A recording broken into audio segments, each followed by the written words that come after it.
tonight. Speaking of that race for promotion, his former side, Sheffield United, visit Birmingham at St Andrews. A reminder of the team news with Abigail Davis. Yeah, Blues line up with Etheridge in goal, Pedersen, Roberts, Mengi and Collin across the back, Gardner, Woods and Bacuna the midfield three, Hernandez, Hogan and Taylor complete the lineup. For Sheffield United, Fotheringham between the sticks, a back three of Basham, Egan and Davis, Bogle and Norrington, Davis the wing backs, Norwood, Burge and Fleck in the middle and Jai supporting Sharp up top. Birmingham against Sheffield United, 5 minutes away here at St Andrews. Abigail, thank you very much. If you didn't know, it was the opening ceremony of the Winter Olympics in Beijing today at lunchtime. 17 days of the best athletes in sport on the snow and ice will follow. One of these will be the snowboarder Katie Ormerod. She's a big medal hope for Team GB. She's been speaking to fellow British Olympian Declan Brooks in our special series on TalkSport. Cooler Runnings on TalkSport. Last summer's Tokyo stars find out more about the athletes competing at the Winter Games. I'm Declan Brooks, freestyle BMX rider at the Olympic Games in Tokyo last year. And as Beijing 2022 gets underway, I want to find out more about how my fellow Team GB athletes have prepared for the Winter Olympic Games in a different sport to mine, but with lots of crossover. So hello, Katie Ormerod. Hi. So congratulations on your selection. You must be buzzing to head to Beijing. How does it feel to be wearing that jersey? It feels amazing. The Olympics is actually the only event where I get to wear the British flag on my clothing. So it feels really special. Oh no, cool. So in 2014, you just missed the cut. 2018, you got a horrific injury. How does it feel to get another opportunity? Yeah, I'm hoping that this is my third time lucky. 2018 was obviously my first Olympic Games that I qualified for, and unfortunately it didn't go as planned. I was hoping to get a medal there and I ended up getting injured. So yeah, not what I wanted, but I just worked extremely hard throughout that year to come back stronger than ever. So I'm feeling really confident and just ready to hopefully put down the best one I can possibly do. So you're doing slopestyle and big air, is that right? Yeah. So when you're learning a trick, what's the process for you? So because the level of snowboarding is so high right now, the risk factor also goes up. So if I'm learning a big trick, I'd probably start off by visualizing it first. And if I can imagine myself doing it in my head, then I know that I'm safe to try it on an airbag.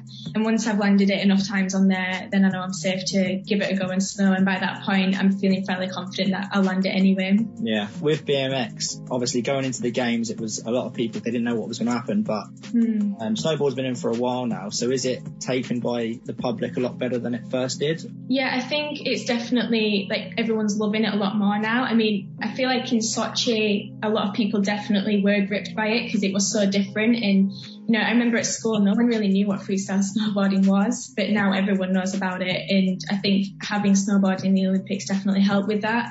And now I feel like it's one of, the events that everyone looks forward to the most because it is so spectacular to watch. And especially now, the standard for both women and men is so high. This Beijing Olympics is going to be really, really fun to watch. Yeah, I can't wait to watch the snowboarding events. It's so similar to what we do that. Yeah. Well, good luck, Katie, and thanks for speaking to us. Thank you. Cooler Runnings on TalkSport, supported by the Audio Content Fund. Snowboarder Katie Ormerod there speaking to Tokyo medalist Declan Brooks. She's in qualifying action in Beijing in the snowboard slopestyle in the early hours of tomorrow morning. There is a fantastic atmosphere building inside Old Trafford. You get the feeling this season the fans are right behind the FA Cup. There have been so many giant killings.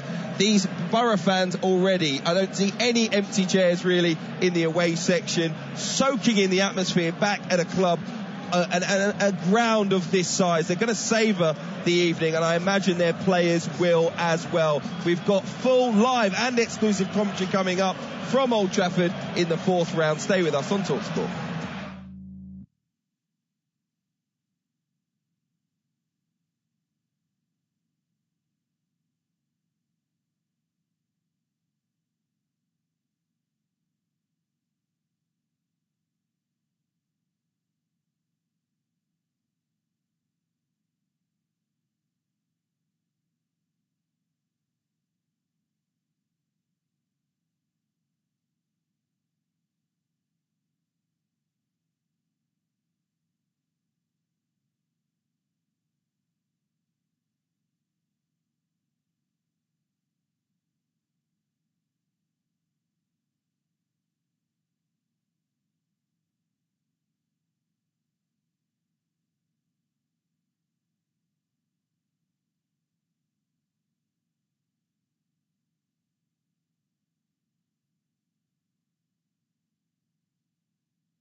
game day is where the goals go. What an outstanding goal! This is FA Cup game day. That goes in! On TalkSport.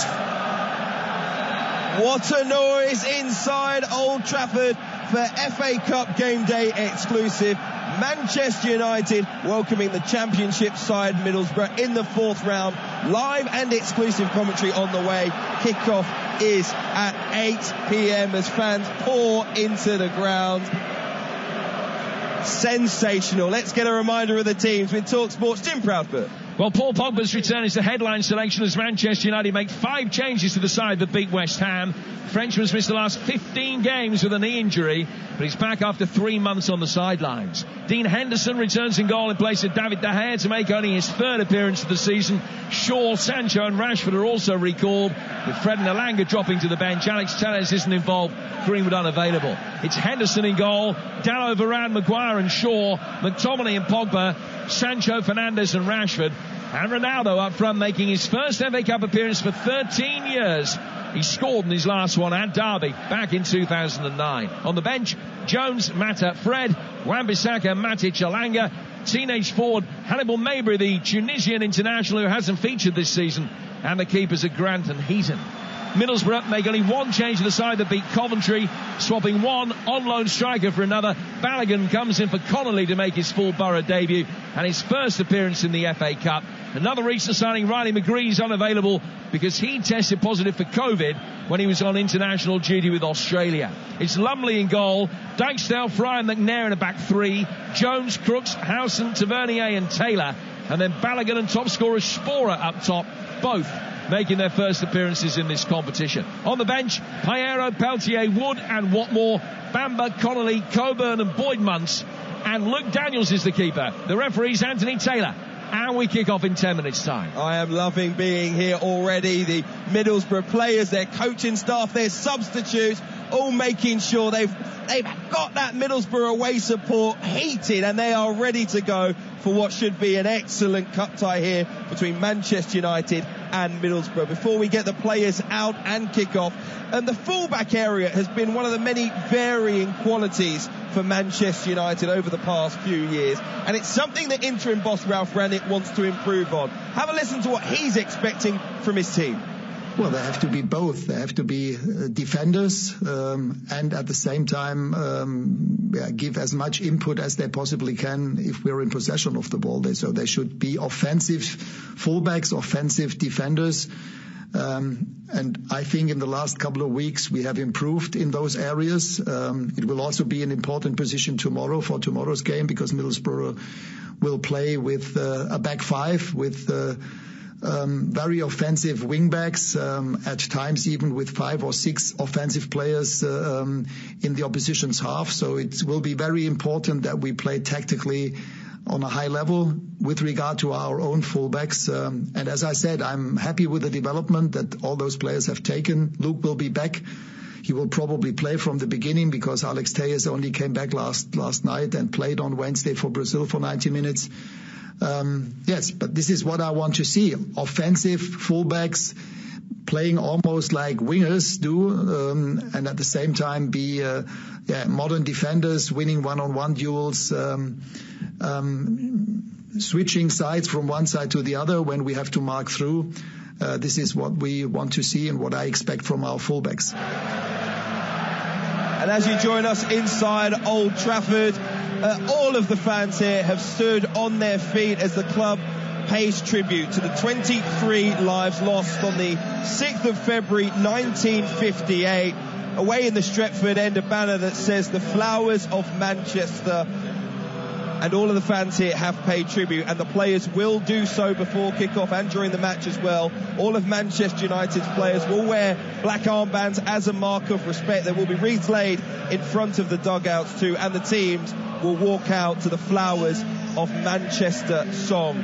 Of course, 64 years this weekend since the tragedy that had so affected this club.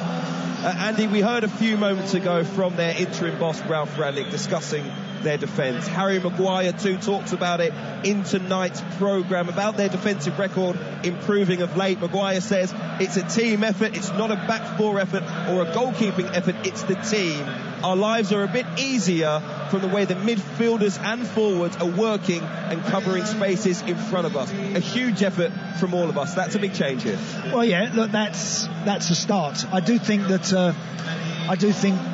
whilst Harry Maguire is obviously quite right to class it as a team factor, Hugh, I do think we look at back fours, don't we? We assess back fours, we look at them and we think, if you think about Thiago Silva, Rudiger, whether it's Aspi or whoever else, when we look at Chelsea's lot when they're at their best, you think they don't concede goals. They don't look like they're going to concede a lot of goals. Whereas United, again, as I mentioned earlier, because they don't control games well enough, their back four is always a bit vulnerable. It always looks like it might creak and leak a few goals. So I understand what Harry Maguire's saying, but you've got to look at four players. You've got to look at a back four, and you've got to be convinced that they can sort it out. 20 minutes to go, you're 1-0 up. Can that back four resist? Can they deny? Can they defend? At United, too often, the answer to that is no, that they don't quite do that well enough. So we'll see how they are tonight. Again, Maguire has to take responsibility. There are times when he's too laboured. He looks a bit cumbersome. He looks a bit slow and leggy on the turn. Other times he looks quite majestic the way he plays. His own game has been a bit up and down. They need a bit more consistency, I think, and a little bit more drive with their defensive, a bit more ruthlessness with their defensive play. We've seen other clubs around the same part of the league as Manchester United begin to overhaul their squads, Arsenal and Spurs in particular. More about the players leaving than the ones coming in many ways. Is it time Manchester United do the same? Well, I do think that they've done that, and to a degree that's going to happen organically with Pogba. I think he's going to move. He's going to move on. Ronaldo, we know, is not going to be here for the long. It's only going to be short term, as is Cavani.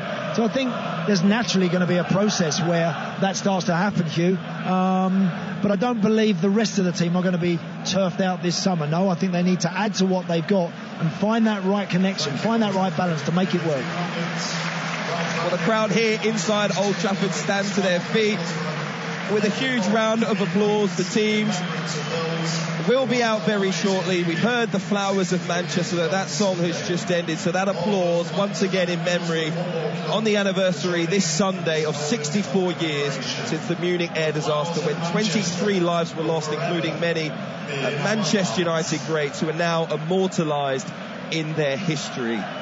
Andy, very quickly, looking ahead to the game which kicks off very shortly, what do you expect these two sides to do in the first half? Well, look, I'm expecting Middlesbrough to be really positive and play very positively. They're in a good zone right now, confident. They've had some good results under Chris Wilder. They're used to now on his demands. They know the system that he likes to play. So I think they'll start quite positively. I'll be very surprised if they're edgy and nervy and sit back. But I'm really intrigued with this United team. I'm really intrigued to see, after this little break we've had, their run under Rangnick, as I mentioned, hasn't been the most convincing, but the results have been gradually coming in. They are in a decent moment. Can they now really cement that tonight and kick the next phase of this season off with a victory here? For me, this 4-2-2-2 system of Ralph Rangnick's, on a night like tonight, has to excel. Otherwise, what's the point? Yeah, well, again, it might not be that, Hugh. In formations, I think we get hung up a little bit on formations. Good players can go and find space and make things happen in good areas. If you look at United's forward players tonight, in Rashford, in Sancho, Ronaldo, Bruno Fernandes, Pogba, they've got plenty of players there. They haven't got to be rigid and sit in a definite formation. They'll be encouraged. They have a license to go and drift and move and pick up positions that can affect the game. That's what good players do. So I wouldn't get too wrapped up totally in that Rangnick formation. I do think that obviously when they're without the ball, we'll see what sort of shape they drop back into. With it, they need to play with freedom and go and express themselves. It's a great atmosphere here, virtually a full house. Sir Alex Ferguson has just come to take his seat across from us. The Sir Alex Ferguson stand, the impossible dream made possible. Sir Alex, 26 years. The Middlesbrough team are in the tunnel. In fact, they emerged from it. Their manager, Chris Wilder, just behind them, carries that wreath that I mentioned. And a huge banner is unfurled across the Stretford end, and we see that image, the famous red shirts, white shorts, black socks of that team of 1958. So many of them who sadly lost their lives on that tragic evening. The words, "We'll never die." And Chris Wilder and Ralph Rangnick just beneath us walk along the touchline, carrying huge wreaths which they will lay just on the side of the pitch here in front of us inside Old Trafford. Remember, it's a massive weekend of live sport for you this weekend. A Gallagher Premiership Rugby right now on TalkSport 2, then live PGA Tour Golf, 10 live football commentaries across the FA Cup, Premier League, Championship and WSL this weekend. A huge fight in Cardiff. Chris Eubank Jr. and Liam Williams going head-to-head Saturday, 8 p.m. on TalkSport live and exclusively. But the weekend begins here, and it could be another shock in this season of surprises in the FA Cup. Your commentary team, the former Middlesbrough and Aston Villa midfielder Andy Townsend, and TalkSport's Jim Proudfoot. Thank you, Hugh, and welcome to the first of the 16 fourth-round ties in the FA Cup. A meeting between two clubs who used to be regular adversaries, and renewing that acquaintance on an annual basis remains Middlesbrough's chief priority. Yet they've travelled southwest with an air of confidence, born of an outstanding resurgence. Both of these clubs' autumnal malaise was such that they sought a November revival. But whilst one new managerial bounce has really been a mere flexing of the knees, the Teesside version has seen near instant altitude and momentum. The gap to the automatic promotion positions has been more than halved. In Chris Wilder's words, Chairman Steve Gibson's poured petrol on the fire. Borough are burning bright again. And roared on by 9,000 smoggies away to our right, this is the archetypal shot to nothing. The opportunity to deny Manchester United not only their chance of silverware, not their only chance of silverware this season, but clearly the best one, as they aim to avoid a fifth successive trophyless campaign. Inevitable comparisons have been made with the last drought like this, the 5 years from Norman Whiteside to Lee Martin, when patience and perseverance were needed along with foresight and belief. Ending that barren spell truly was the catalyst to United's greatest era, and it was the FA Cup that provided the salvation. A run in early 1990 that saw the likes of Forest, Hereford and Newcastle vanquished. 6 cup victories, all by a single goal, that indisputably changed the course of United history. Now they seek that same stimulus again, one game at a time. Manchester United line-up: Henderson in goal, Dalot, Varane, Maguire and Shaw, McTominay and Pogba, Bruno Fernandes, there's Sancho and Rashford wide, and Cristiano Ronaldo up front. Middlesbrough, Lumley in goal, Dijksteel, Fry and McNair, Jones and Taylor at wing-back, Crooks, Howson and Tavernier in midfield, Balogun and Spora up front. Manchester United, red shirts, white shorts and white socks. Middlesbrough in all dark green, their away kit. It is the start of the FA Cup fourth round. 32 sides with dreams intact. But where will the shocks transpire? Before kick-off, players from both teams unite to take the knee. A reminder, there is no room for racism. Manchester United players taking the knee. Their Middlesbrough counterparts staying on their feet but applauding. Middlesbrough's last cup trip to Old Trafford saw them eliminate Manchester United. A shootout success in the League Cup, but a repeat tonight would be far more significant. It's Manchester United defending the Stretford end in this first half. Away to our left, Middlesbrough kicking from right to left, and on the front foot, it is the nature of their approach that it will be a high-tempo game from Chris Wilder's side. This is an intriguing start to FA Cup fourth round weekend. Andy Townsend. Yeah, absolutely right, Jim. Really looking forward to what happens out here on this Old Trafford surface, which is in great nick, as you can imagine. Not been any football on here for a bit, and it's in beautiful condition. When we arrived in Manchester, there was sleet and snow and rain in the air. It's all stopped, so the conditions, the pitch will play quickly, it will be fast, it will test your first touch. So it's absolutely perfect, and I think we're all set for hopefully a really vibrant tie. We've got a Middlesbrough team in good form. that will be confident, that will want to test themselves against the best. And we've got United that are starting to feel like they're moving in the right direction. Long ball over the top from Bruno Fernandes, hits Dale Fry on the edge of the area as he left it for his goalkeeper, who's off his line, and the chip comes in and hits the bar. And then Bruno Fernandes on the follow-up, can't hit the empty net. It was a hopeful ball punted forward from Shaw. It fell for Ronaldo on the edge of the D, just running onto it on the left-hand side of the area. Sancho tried his luck, flighted it over the stricken goalkeeper. It's come back off the bar, and Middlesbrough survive. It should be 1-0 to United inside the opening 90 seconds. Yeah, they're very unlucky. Jadon Sancho has a beautiful little chip, and it thumps the crossbar. Bruno Fernandes can't turn in the rebound, but that's a 50-60 yard ball up the middle. Joe Lumley, the Middlesbrough goalie, is standing right on the edge of the 18-yard box, waiting for the ball to drop into his hands, and it's never quite getting there. Confusion with his defenders. All of a sudden the ball drops to Ronaldo. He finds Jadon Sancho, and of course the goalkeeper is scrambling back to try and get on the line. Can't do that, and they're very lucky to survive that. Dale Fry, Middlesbrough born, from a family of Middlesbrough supporters, understandably. Now, it was almost a horrible moment for him, a huge sigh of relief. He tried to get out of the way of it, but the ball, he turned his back on the ball, which hit him as he tried to make sure that he didn't get hit by Lumley and that the ball avoided him.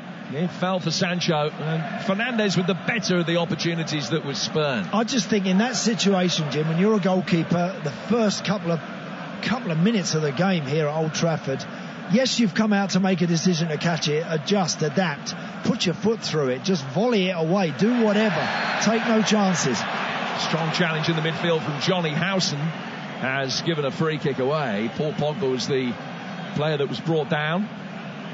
Free kick taken quickly by Dallo into the feet of Bruno Fernandes. Plenty of fluidity of movement amongst the Manchester United attacking four. Fernandes has just drifted out to the left-hand side this time, but Borough have turned the ball over and have the opportunity to bring it forward. Balogun is waiting in the middle, but Sporar was unable to play it inside the penalty area to find him.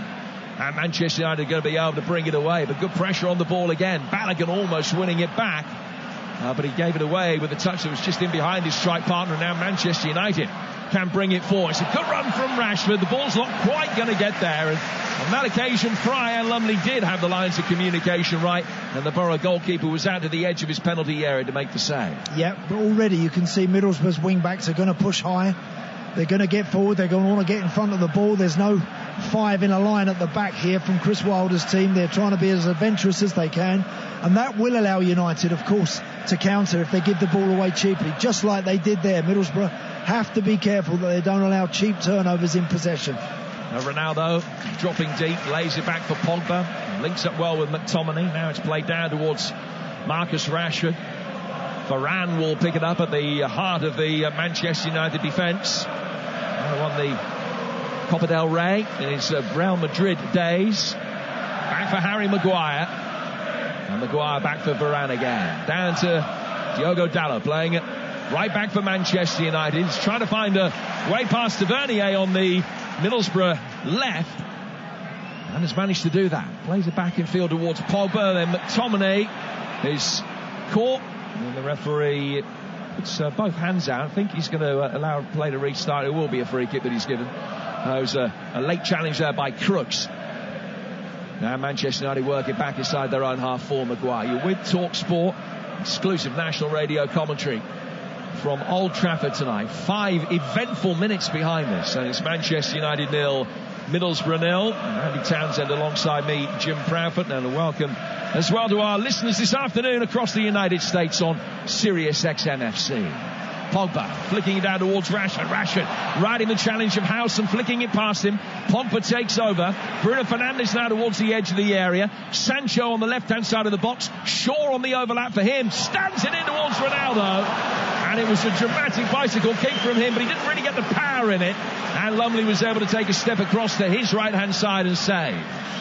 Do you know, the whole stadium drew breath and just hung on to it as Cristiano Ronaldo, with his back to goal, shapes up for an overhead kick. It was a clever little ball actually from Luke Shaw, and he just didn't quite get it right. He just shinned it a little bit.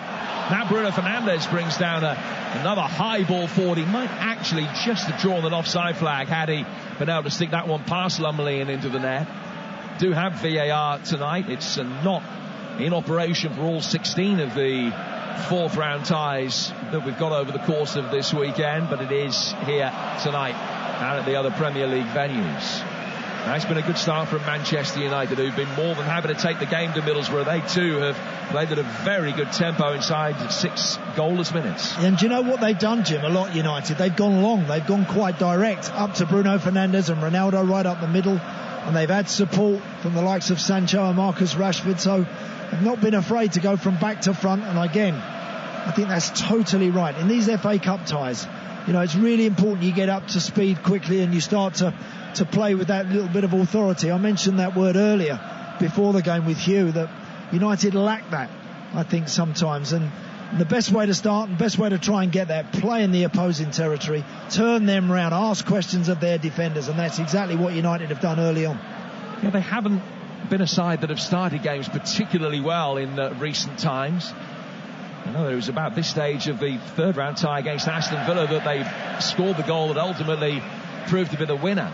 But in the last 15 Premier League games, they've only scored in the first half of 5 of them. So they are a side that is slow out the track. So maybe during this little break, that's something that they've spoke about. That, come on, we need to start quicker. We need to get up to speed and look a lot sharper than we have done in matches. Too often they're allowing the opposition to have possession and to start to feel their way into the game. So United have to try and dictate a little more. It's 0-0 at Old Trafford with 7.5 gone there, midway through the first half at St Andrews, and we'll catch up with details of the first half of Birmingham against Sheffield United shortly. It is still 0-0 there, but a free kick has been won by Balogun for Middlesbrough here, and it's going to be taken from a position about 5 yards in from the right hand touchline and 15 adrift of the edge of the penalty area. Chance to swing it in. Crooks is in there waiting. Fry's made his way forward. It was Crooks who went up for it, but the flag is up for an offside against him, and it's a free kick to Manchester United that they'll take just outside their own 6-yard box. So we'll go to St Andrews, Birmingham against Sheffield United. And what's the latest? Abigail Davis. Well, we can't go to St Andrews at the moment. It's 0-0 still midway through the first half there. Here's Maguire. Down for Dalot.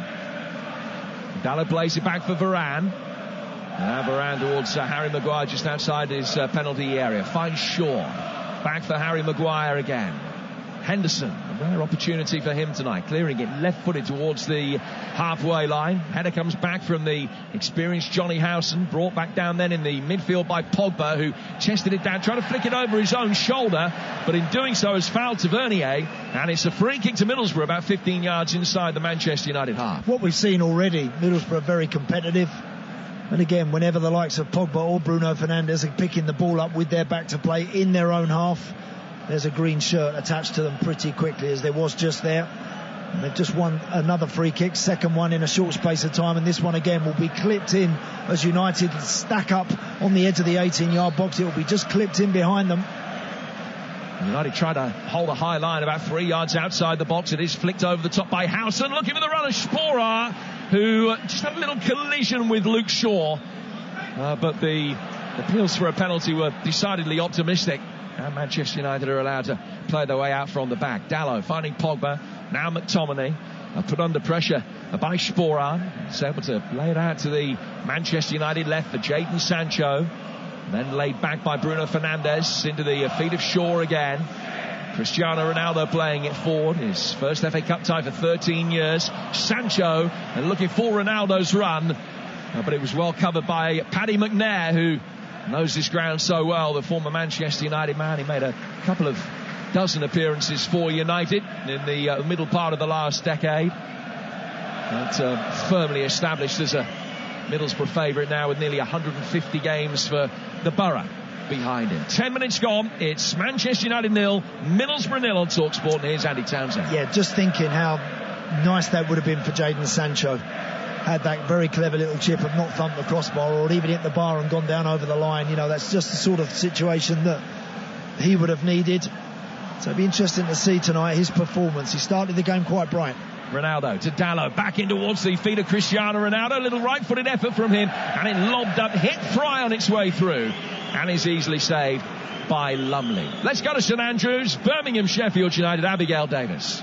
Yes, 25 minutes on the clock. It's still 0-0 here. Very little in the way of goalmouth action. We're still waiting for the first shot on target, but Sheffield United looking at danger out wide. The quality of deliveries into the area, though, needs to be better. It's still Birmingham City 0, Sheffield United 0. Thanks, Abigail. Middlesbrough beginning to get a foothold in this game now.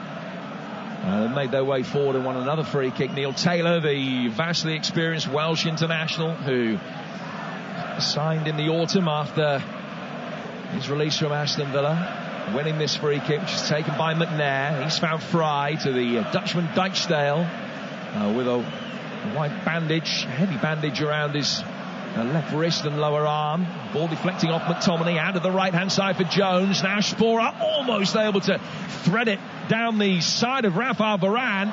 Balogun had made a good run for him. Varane covered it really well and then plays his way neatly out of trouble. Forward towards Ronaldo, who claims that he was fouled by Fry. Anthony Taylor's unmoved by that and play goes on. Well, I agree with the referee totally. The ball was laid up to Ronaldo. It was always a little big for him to try and hang on to it on his chest. I think that was a good decision by the referee, but you know, yes, United have been bright and they've been direct and they've worried United a couple of times, but also Borough have shown already in the opening moments of this game, when they get the ball down in the middle of the park, they can pop it around. They've got extra bodies in there with Tavernier and Crooks, with Johnny Housen, so they've got plenty of numbers right in the thick of things. Here is McTominay, and he's clipped it over the head of Pogba. Bounces down in front of Dalot, who will just control it on his solar plexus and then stick it to his left-hand side for McTominay. Housen is in there trying to win it back. McTominay ends up on the deck. Bruno Fernandes has possession, so the referee plays the advantage. He's still not back up on his feet yet, the Scotsman. Now it's clipped in by Bruno Fernandes, but in behind Diogo Dalot, and it will drift away and out of play for a Middlesbrough throw. And Anthony Taylor will come across and just make sure that McTominay is okay and fit to continue. It was a heavy collision in the midfield as he just tried to come away from the ball. He nudged it past Crooks, who then turned into McTominay's flight path to stop him following the ball. And he's back on his feet, albeit winded, and it will be a throw to Middlesbrough in the left-back position. 0-0. Yeah, he thumped into Matt Crooks, who's a big lad, by the way. I mean, McTominay is a big, powerful boy himself. Crooks is maybe even taller than the United man, so he's run full tilt into him there and felt the full force of that. Sliding challenge from Varane on Balogun, who's made a handful of substitute appearances since his move from Arsenal. Here's Jones now, the impressive right wing back. He made some 30 yards forward, but Paul Pogba was back to make a sliding challenge to knock it away. Now Rashford will help it forward towards halfway, but Fry's there. And the Middlesbrough man can play it through the midfield towards Tavernier. And now Johnny Housen to Dijksteel. Good ball forward from him between the lines. Laid off out towards the Middlesbrough right-hand side for Jones. Jones, all right foot, back towards Dijksteel, the famous overlapping centre-halves of the Chris Wilder team. Dijksteel making his way forward. Jones is still in there, but he's fouled Shaw. And it's a free kick to Manchester United on the edge of their own penalty area. 14 gone, 0-0. Yeah, again there, Dijksteel there, I think, just the wrong option. When you're in those wide positions early on in a cup tie, put it in the box. You know, they've got Balogun and Sporer in there. They've got numbers who can go and attack it. It doesn't have to be the greatest delivery. Just something across this fast surface tonight to give them something to attack. Almost a perfect ball there from Luke Shaw. Bruno Fernandes and Ronaldo have both made similar runs. But Fry, who was trying to keep an eye on the pair of them, was the man that was able to get the touch to knock it away. Out for a throw which will be taken over on the far side. Chris Wilder knows what it takes to mastermind a victory here at Old Trafford. His Sheffield United side didn't win too many games last season, but they did win here. And he's hoping for a repeat. Not too many managers will have come to Old Trafford with two different teams in successive matches and won them both, but you never know. The ball's gone out of play for another throw which will be taken over on the Manchester United left. What they haven't done, Jim, Middlesbrough, you can tell they haven't come here just to sit and try and stay in the game and wait for the last 15 minutes to see if there's something in it for them. even if they're one down, all that sort of mentality. Not at all. When they get an opportunity, they're trying to take the game a little bit to United as well. They know they're going to have to defend and defend very well. They know that with the pace of Rashford and Sancho and Ronaldo and Bruno Fernandes is running from deep, that they're going to have issues and problems that they've got to deal with. But they are trying to be progressive when they have the ball. United have won their first corner. And it'll be taken over on the far touchline there, left. Luke Shaw's going to swing it in. Varane is forward. He's made a run in towards the near post. Pogba attacking from a deeper position, but it was Maguire that got his head to it. A looping one that's cleared the bar and out of play for a goal kick. Yeah, the corner there from Luke Shaw, I'm afraid, is looped up into the air. And when the ball is delivered like that, when it goes 30 yards up in the air, it's very difficult then for Maguire to get away from those defenders and really attach genuine power onto that. And that's not the kind of delivery that those guys need. They need it flatter and faster, and then you steal half a yard, you get your head on it, and it can flash in the back of the net. You're listening to live coverage of the FA Cup on TalkSport thanks to Neutrogena T-Gel Therapeutic Shampoo. 17 minutes gone. It's 0-0 in a fixture that Middlesbrough haven't had too much luck in over the years. United unbeaten in the last 13 meetings since a 4-1 defeat for Sir Alex Ferguson's men on Teesside back in 2005, although Borough did knock Man United out of the League Cup on penalties here back in 2015 when Rooney and Young had penalty save and Michael Carrick missed one. Here's Dalot back for Varane and now to Harry Maguire. Maguire will just engage Sporar before flicking it to his left. Luke Shaw played forward again very neatly by Sancho. Shaw again, he's asked too much of Sancho, has he? Was quick, just gave Fry a 5-yard head start though, and that allowed the Teesside the opportunity to get there first and slide it away, and out for another Manchester United throw. Yeah, really nice one-touch football down that left side involving Shaw, Ronaldo and Sancho, but the final ball again from Luke Shaw just wasn't good enough, wasn't accurate enough. So for United, nice bit of urgency about their game. They just need to apply something on the end of it now. Fernandes with a little flick off towards the edge of the area that found Pogba. Ronaldo's layoff. McTominay.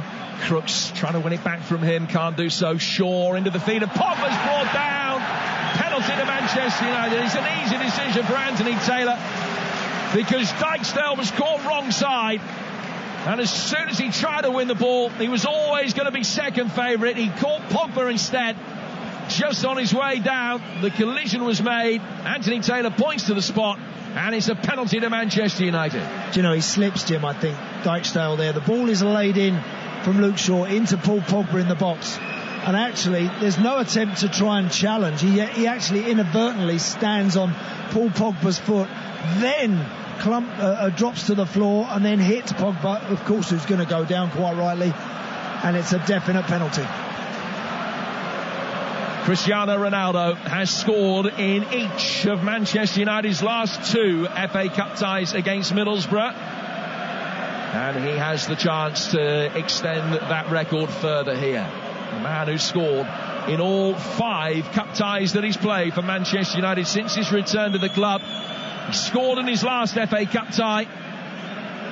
13 years on. Can he give Manchester United a deserved lead 20 minutes into this one? It's the familiar right-footed approach, and he's put it wide of Lumley's right-hand post. The Middlesbrough fans in ecstasy away to our right-hand side as Cristiano Ronaldo misses a penalty. Incredible. You know what? Joe Lumley went the right way too. Ronaldo backs away from the ball. That kind of slight arced movement with his run, steps up to it, hits it hard and low to the goalkeeper's right, and drags it wide of the post. I'm shocked. I'm genuinely stunned at the fact that Ronaldo misses from the spot. He put it about 6 inches wide. I think it would have just about had the pace to beat the goalkeeper and creep inside the post had it been on target.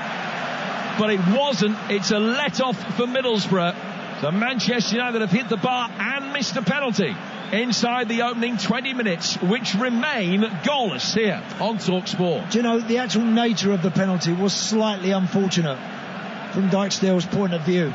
As I mentioned, he was trying to front screen Paul Pogba in the box, and backtracking, just inadvertently kind of stood on his foot, then fell over and then dragged Pogba down on the floor.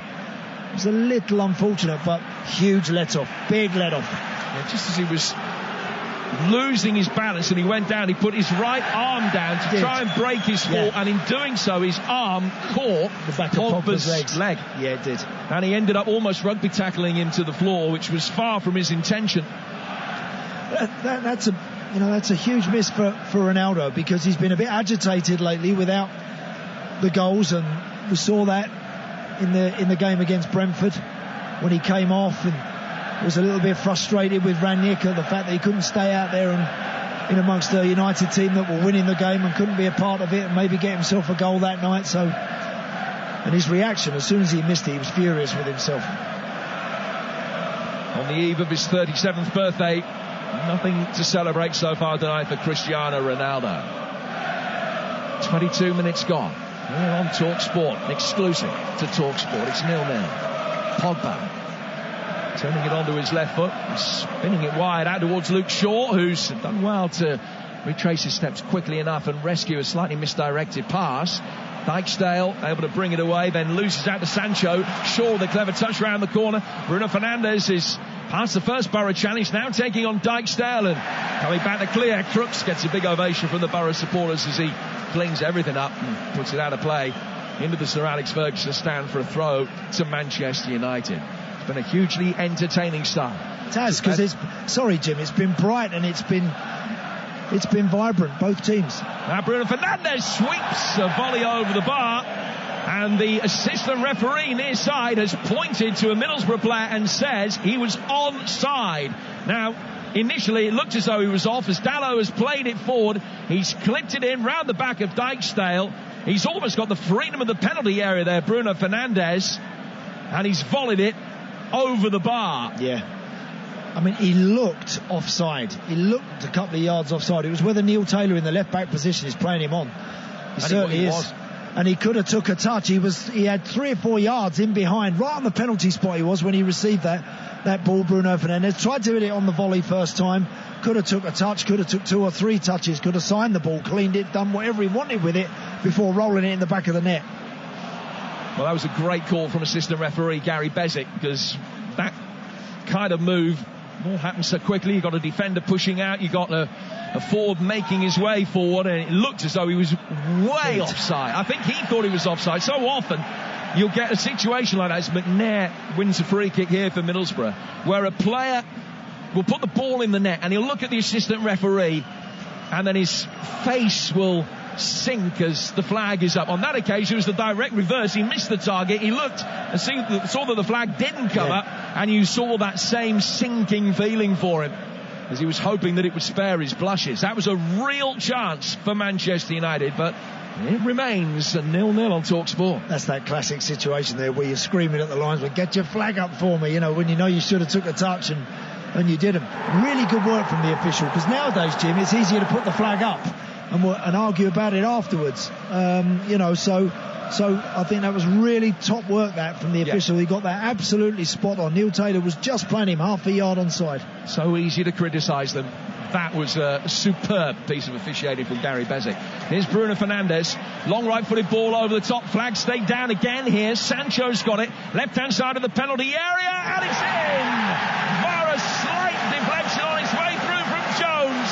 But Manchester United have the lead. And it's Jadon Sancho. He's hit the crossbar. Now he hits the net. And Manchester United lead by a goal to 0. Yeah, that all started with some good work by Paul Pogba, pinching the ball back on the halfway line. And Isaiah Jones, the wing-back for Middlesbrough, was already on his way forward. And Jadon Sancho just had a couple of yards on him, which Bruno Fernandes spotted majestically. After Pogba wins the ball, Fernandes then clips that ball over the Middlesbrough back line, and Jadon Sancho's just got that couple of yards, those important couple of yards on the Middlesbrough wing-back. And he makes full advantage. He takes a good touch. He's still got plenty to do from the angle when he receives the ball. It's a tight angle, but he just assesses what's in front of him, drags it onto that left foot, hits it, slight deflection, and it goes over the top of Joe Lumley into the back of net for a deserved United lead. A goal from number 25 on 25 minutes, his first ever in the FA Cup. He scored a couple of goals in the German Cup final last season. And scores his first in this great old venerable competition. Manchester United leading by a goal to nil, and Cristiano Ronaldo will be feeling much happier about life now. That goal coming only 5 minutes after Ronaldo's penalty miss. Here's Rashford, and he's almost put it on a plate for Ronaldo. And there's an angry reaction from Lumley, who clearly felt as though the ball was there to be won. He clearly felt as though Ronaldo was in there late. A free kick has been given the way of the Middlesbrough goalkeepers. 1-0 to Manchester United. I'll tell you what they've done well, United. They've clipped it in behind Middlesbrough. I'd say maybe almost in double figures now. And each time they've got a red shirt on the end of it. The balls that have been fed through from Fernandes, Pogba, McTominay and co really have been very, very good and very accurate. And they've worried Middlesbrough in that respect. They've turned them round, and just there another diagonal ball to Marcus Rashford, who first times it in between penalty spot and 6-yard line. Joe Lumley flies out and just denies Ronaldo a tap-in. Let's go back to St Andrews, find out what the latest is there. Here's TalkSport's Abigail Davis. Yeah, 4 minutes left of this first half. It's still Birmingham 0, Sheffield United 0. We're still waiting for our first shot on target. Sheffield United's best chance coming after some neat build-up play on the edge of the area. Jayden Bogle weaved his way into the box, but his tame effort was easily collected by Etheridge. It's still Birmingham 0, Sheffield United 0. Manchester United leading by a goal to nil here against Middlesbrough. But we've got so much live FA Cup action coming up for you over the course of the weekend, including Kidderminster in Division 6 in old money, the National League North hosting West Ham as they did back in the day. David Moyes has got a little bit of history with Kidderminster. That one coming your way tomorrow with Sam Matterface and Alvin Martin from Agbra. It's a 12:30 start on TalkSport. Chelsea against Plymouth, TalkSport 2 for you tomorrow at 12:30. Then Game Day Live with Dan Windle presenting from Selhurst Park tomorrow. All the goals as they go in from the FA Cup 4th round and the EFL. Everton Brentford is a 3 o'clock kickoff on TalkSport 2 tomorrow. Burnley Watford in the Premier League kicks off at 6 on TalkSport. And Matt Holland's alongside me for Spurs Brighton at 8 tomorrow night on TalkSport 2. Live action from the Championship tomorrow as well with Swansea Blackburn, which is a 5:30 kickoff on TalkSport 2. We've got it all covered for you on your home of live sport, and much more on Sunday as well. Manchester United bringing the ball forward now with Bruno Fernandes trying to get the weight right on the pass for Ronaldo. He's managed it across the face of goal and wide. Lumley got his angles right, and Ronaldo dragging it across the face of goal and about a couple of yards wide of the far post. Fantastic football from United. Bruno Fernandes has been very sharp and has worked tirelessly in this opening half an hour. Really, really good play from him. Receives the ball, little 1-2 with Luke Shaw deep in United territory, and then sprints 50, 60 yards plus to find Cristiano Ronaldo, who actually was just a yard offside. Again from that tight angle, that same sort of angle that Jadon Sancho finished from. Ronaldo on his left foot just couldn't find the right contact. 29 minutes gone. Manchester United leading. Courtesy of that Jadon Sancho goal. Here's Lumley, much the busier of the two goalkeepers. His ball out from the back was fielded by McTominay, high up in the air towards Ronaldo. McNair heads it away. Tavernier can head it further clear. Back it comes from McTominay again via a touch from Fernandes, who then tries to take it on, finds Rashford, and he is offside. Now the VAR will have a look. A couple of the Manchester United players are contesting the offside decision from the assistant referee on this near touchline, but it looks correct, and it's going to stay at 1-0. Yeah, and the reaction from Marcus Rashford kind of says that he felt he was maybe just a yard offside. It came actually a little bit too quickly towards him. He wasn't quite expecting it, I don't think, but good work from McTominay, keeping the ball alive. Ronaldo it was that actually played it to Bruno Fernandes, who then just toe ends it forward, and Rashford right on the edge of the 18-yard box, just a yard offside. Again, good work from the officials. Balogun wins a throw on the Middlesbrough left. Borough playing in their change kit of very dark green. And Manchester United changing their socks tonight to play in white socks. Now that is for a special initiative for colour-blind supporters to avoid the potential colour clash of Black Sox that Manchester United would ordinarily play in with the dark green ones that Middlesbrough have. And hence the slightly stranger kit for United tonight of red shirts, white shorts and white socks. Bringing forward Neil Taylor. Pogba's down injured. Taylor flicking it in. Left-footed ball that's driven into McTominay and goes out of play for a throw. The play's going to stop. Pogba down and feeling that left knee again. He's missed 3 months with a thigh problem. It's going to be okay here. No need for any treatment. He's being helped back to his feet now by Ronaldo. He'll be all right. Yeah, I think it was Tavernier who stood on the outside of Pogba's foot. Again, just left him on the floor a little bit. He's back up on his feet now, hobbling away, but he'll be okay. 13 minutes to go to half-time here on TalkSport, with Manchester United leading, courtesy of Jadon Sancho. Cristiano Ronaldo missing the penalty, putting it wide at 0-0. Here's Dale Fry. Fry going back to his goalkeeper, Lumley.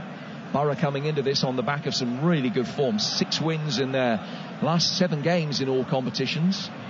A few last-minute winners in the mix in that as well, including one at Mansfield in round 3 of this competition, where they were really made to battle hard, as were Manchester United. Villa in many ways the better sides for long swathes of the second half of Manchester United's cup win here. Here's Balogun, played out towards the right hand side for Jones. Borough getting bodies forward this time. Sporar couldn't get there. It broke back for Jones, but he couldn't direct the cross as he wanted, and United can bring it away, and bring it away well. Jones out of position. Fernandes has found Ronaldo, and his shot is well saved by Lumley. Sancho then trying to pick it up, loses out to Howson, who was in the Leeds United side that famously won here back in 2010 when they were in the 3rd tier. Dijksteel can bring it forward, and now Middlesbrough will be able to make the most of some room ahead of them. Howson's done well. He's found Balogun onto his right foot. His curving effort certainly didn't lack for power, but it did direction, and it's curved over the top right-hand corner. Yeah, good passage of play actually there. Saw again brilliant run and pass from Bruno Fernandes to Cristiano Ronaldo, who in that inside left position, I would say from 14-15 yards out on his left foot again, hits it hard straight at Joe Lumley, who makes the save, and then within seconds the ball is transferred up the other again. Balogun is running at Rafa Varane on the edge of the United box and just can't wrap his foot round it enough. But Bruno Fernandes has played very well in this opening, where are we, 33 coming up 34 minutes. He's been very sharp, Jim. I think he's orchestrated things in that little position in front of McTominay. McTominay's been that deeper one, that definite sitting midfield player. Pogba and Bruno Fernandes have had licence to roam. Sanchez offering the width on the left, Rashford on the right, with Ronaldo up the middle, and the shape has looked good. Half-time at St Andrews is 0-0 between Birmingham and Sheffield United. This one, Manchester United leading by a goal to 0. And Dalot can bring him forward and find Marcus Rashford. Rashford with an opportunity to run at Taylor. Just plays it in towards Ronaldo. Knocked away, though, by the familiar figure of Paddy McNair. He's down on one knee as he made the challenge. Before the game, Andy, you were talking to Hugh about the need for Manchester United to get the result first and foremost, but the need for the performance wasn't too far behind, and they've had that. They've had that. No, they've had, good energy, good intent. They could have been 2 up. They've had other opportunities. So I think, there's been a real positive start to the game from United. You mentioned those stats, Jim, about too often United have gone behind in matches or haven't been able to break the deadlock in the first half. Well, tonight they've had a real appetite to get into Middlesbrough, to get at them, to try and get behind them. I like to see that. There's nothing wrong with that. There's more than one way to go about it to try and unlock a door, and it's not always got to be perfect. It's not always got to be 10-yard passes into feet, 1-2s. Sometimes you can go from back to front. The best teams mix it up, and I think United have done that nicely this evening. You're listening to live coverage of the FA Cup on TalkSport, thanks to Neutrogena T-Gel Therapeutic Shampoo. Clearance from Lumley on the edge of his own penalty area, the former Queen's Park Rangers man. Howson then turns it forward. Sporar, who's Borough's leading scorer this season with 7, chases after it. Maguire heads it away from him, and it goes out of play for a throw. Isaiah Jones will take. Jones, who's had a a sensational rise from non-league football in his native London, where he's playing for Tooting and Mitcham, and now is the Championship Player of the Month for December. And still with less than 50 senior games to his credit, but what a rise he's had. Playing at Old Trafford this evening. Ball played for by Dijksteel. Sporar has done well to hold it up right hand side of the area. Hooks it in towards the near post. It was chased by Crooks. Varane was there to knock it away for Manchester United. Ball clear towards halfway where Fry heads it. The other number 6, a very different type of number 6 to Dale Fry. Paul Pogba gets it clear again, and then a loose ball from the Manchester United midfield. Sees Rashford fail to find Bruno Fernandes. Out of play for a throw that Borough will take on the right-hand side. 8.5 to go to the break, and Manchester United lead it 1-0. Yeah, it's been a good watch. It has. It's certainly been a test for Middlesbrough because, as we mentioned, with Pogba, with Bruno Fernandes, Rashford, Sancho, Ronaldo, they've got players United out there tonight that are at their best in 30, 40 yards from the opponent's goal. That's when those guys really come alive. So I've quite enjoyed the United performance. I think they look good. For Middlesbrough, they've been very competitive just to a point. They just look like they lack that little bit extra at the top of the field so far. They've got themselves into one or two really nice situations. They're working their socks off, but they need a bit more composure at the top of the field to try and get back in the game. Here's Marcus Rashford now for Manchester United, who drills it in straight at McNair. Tavernier can bring it away. Played for by him down towards Balogun. Balogun trying to find Taylor. Couldn't find him, and Scott McTominay will take up the cudgels here for Manchester United. Oh, it's a clever ball in towards Sancho, who wins the corner from Howson. It was brilliant play from McTominay. He was played down the inside right channel. He had to get there, stretch to get there, then turned away, and in doing so played a delicious little reverse ball in, and no look pass for Sancho's run. Howson read the cross, and it's out of play for a corner that Luke Shaw will take. It was a good run. First time really Scott McTominay has burst beyond the forward line. He won't do it often because he knows he's there to hold the fort and to be the one who sits in that pivot position to initiate United's attacks and prompt from that deeper position. But they forced the corner, which Shaw will take. Sancho offering himself for the short one. And he's going to be sure to ping it in. It's a curling ball in towards Maguire, just headed away from him by Fry. Just got there in time. The Middlesbrough centre half put it out of play for a throw, which will be taken over on the United left-hand side. In terms of the stats, possession 70-30, 10 attempts to 1 in Manchester United's favour. Borough with just the one attempt, which was an off-target long-range effort from Balogun. It has been Manchester United who've been dominant. Here's Dalot finding Sancho, bottom right-hand corner of the penalty area. Flicked by him down towards Pogba. Pogba trying to turn away from Tavernier, and he drives it in. It hits McNair and goes out of play for another corner on the Manchester United right. 1-0 they lead with 6 to go to half-time. Yeah, I think Pogba has grown into the game. First 10-15 minutes a little quiet, but I think again he's picked the pace up. Obviously it's difficult. You've been out for 3 months. It's not always easy to get right back up to speed, and it's amazing how much work you do on the training ground, and then you come out and play your first game after 3 months off, and it's an altogether different proposition. Shaw with an intelligent corner. Bruno Fernandes with a little step over and coming to meet it. Rashford's fired it over the bar. VAR deflection though, hit Dijksteel, and it's another corner. It was a really well worked set piece there. It was actually. Luke Shaw's whipped everything in pretty hard and fast up to now. That one, he just rolls it right to the edge of the 18-yard line. Clever little dummy from Bruno Fernandes, where Marcus Rashford is waiting on the edge of the box, and his shot is deflected back out for another corner off the same side. Sancho takes this one short, gets the return ball from Shaw. Sancho trying to work the angles back for Rashford again. That time he did shoot from an identical position on target, but Lumley could make a solid save at the second attempt, and it remains 1-0. Yeah, lovely work that from Jadon Sancho. That's better, much more sharper and positive about his work, and takes a short corner with Luke Shaw, dances into the 18-yard line, rolls it on the edge of the box for Rashford. Lovely first-time strike. It's just unfortunate it's straight at Joe Lumley, but been a nice urgency. As I mentioned the word appetite earlier, it's been good to see from United. You would have expected it after a break and a breather and a chance to reset and regroup and assess exactly where they are and what they're doing, but they've come out this evening and played with exactly the right attitude. FA Cup football, it's renowned for you set up with the wrong attitude against a so-called inferior opponent, and you can get beat anywhere. But United tonight haven't let that happen so far. They've been pretty dominant up to now. It's not in the nature of this Middlesbrough team to be able to have accusations of their attitude levelled against them. Their attitude's been fine, but they just can't get a foothold in it, and they're really hanging in there desperately at the moment. They are. They've had one or two moments where they've got in behind United, haven't been able to provide a cross or find a player in the right area. Now Pogba has just won it back. Now he fouled Tavernier.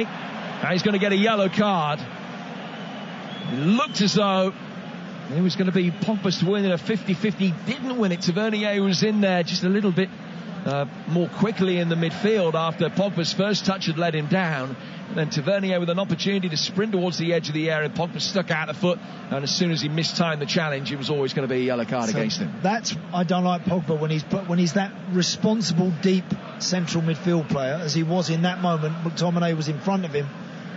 The ball was laid in from Harry Maguire to him on the halfway line. He tries a little clever flick. It doesn't come off, and he ends up having to concede a free kick and gets a yellow card to deny Middlesbrough the chance to counter. But that's where he's a little bit irresponsible, I think, at times with the ball. Fifth yellow card of the season for Paul Pogba to go along with the red card that Anthony Taylor, tonight's referee, showed him against Liverpool.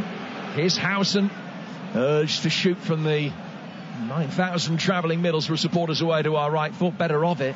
The ball goes out via Jones to the right flank and McNair, and then goes out of play off a United man for a throw to Middlesbrough level the edge of the Manchester United penalty area. 2.5 to go to half time. Manchester United 1, Middlesbrough 0 here on Talk Sport. Middlesbrough's throw very quickly becomes a Manchester United throw. Quick flurry of action over on the far touchline. Then it'll be a throw that Shaw will take, only about 7 or 8 yards from his own corner flag.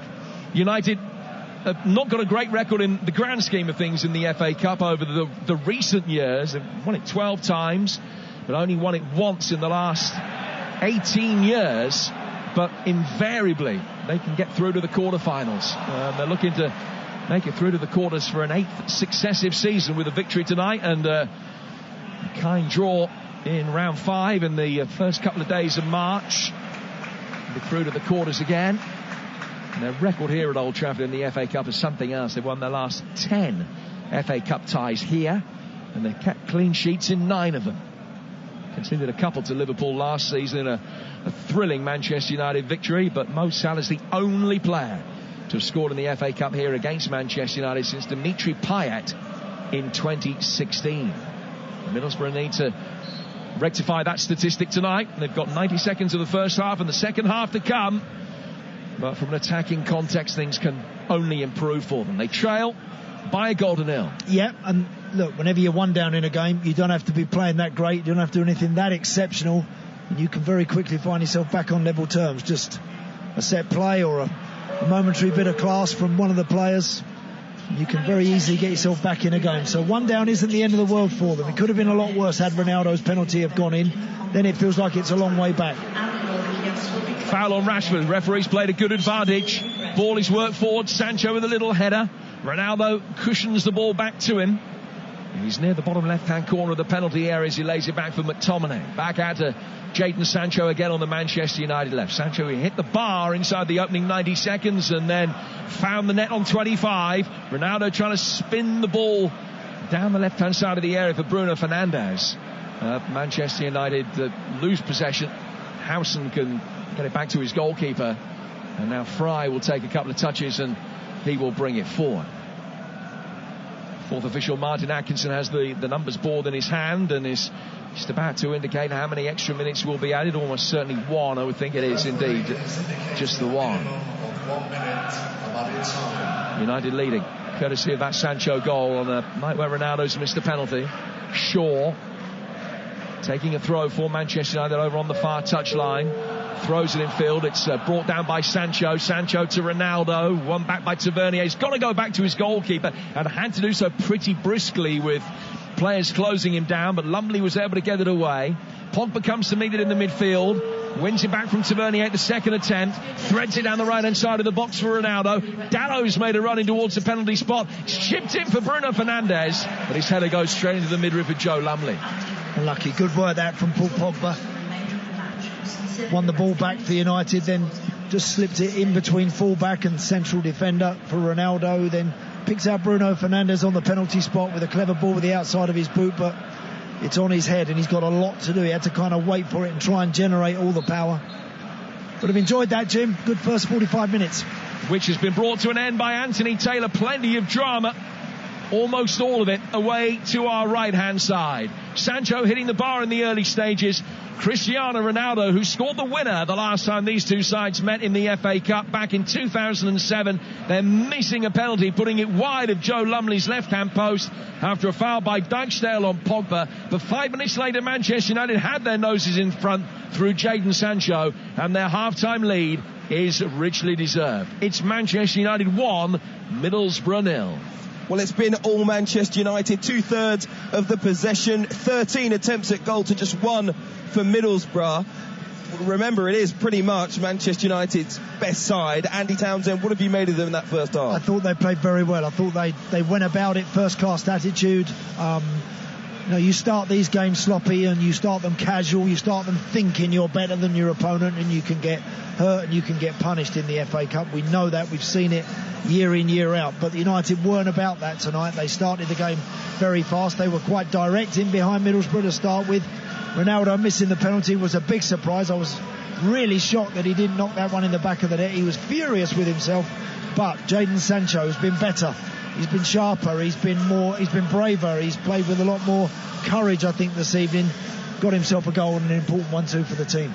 On that penalty, really unlucky for the Middlesbrough defender, Dijksteel. He just turned, slipped, ended up falling on Pogba. Yes. And the whole stadium, I mean, every phone camera was out to record Ronaldo. A mere formality to put it in the back of the net. Yep. Couldn't believe he missed it. No, I was really surprised that it didn't end up in the back of the net. Really surprised, but you're right, Hugh. It was a little bit unfortunate for Dijksteel. He was just trying to front screen Paul Pogba as he made his way into the box, and he was watching the ball and he just stood on Pogba's foot and of course hit the floor, then collapsed into the back of his legs. Pogba goes down in a heap, and I'm afraid the referee absolutely has to give the penalty, but they survived that. They're not out of it yet, but they don't look like at the moment they have enough.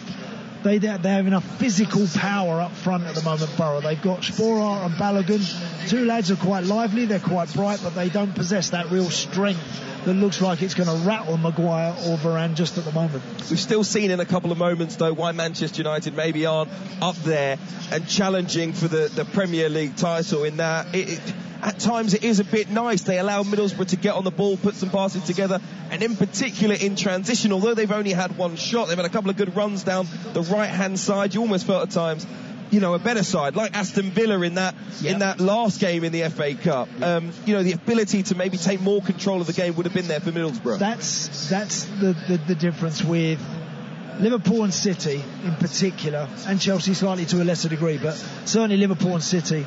When they get in front, they look like they're totally in control of games, and that they are really bossing the direction of what's happening out there. United, for all their energy this evening and for all their impetus and the way that they've gone about it, they still have those moments where teams are able to get in behind them, where teams are able to just worry them a little bit, and I think slightly unnecessarily at times. So that's always an issue for a United team, and it has been for a good few years now, their ability to really get in front in a game and then pen Middlesbrough in, almost relentlessly, don't allow them out. And I think City and Liverpool do that particularly well. United don't do that enough, Hugh. And so that's why Borough are not out of this yet. Look, they're second best by some distance, but they're not out of it. What do you think Chris Wilder is telling his players in there? Because they are fortunate it's only one. Yeah, exactly. He'll be saying, look, listen, this is Manchester United, one of the wealthiest, richest, most powerful clubs on this planet. So don't worry. You just keep doing what you're doing. We'll wait for that moment, and if anyone's tired, if we're shattered, I'll change it. I've got plenty of fresh legs on the bench. So he's got to trust his players and hope that they can produce a little more at the top of the field. I'd like to see him whip it in the box just a bit more. Ask a few questions of Varane and Maguire with things that are thrown across that 6-yard line. They haven't done that enough, Borough.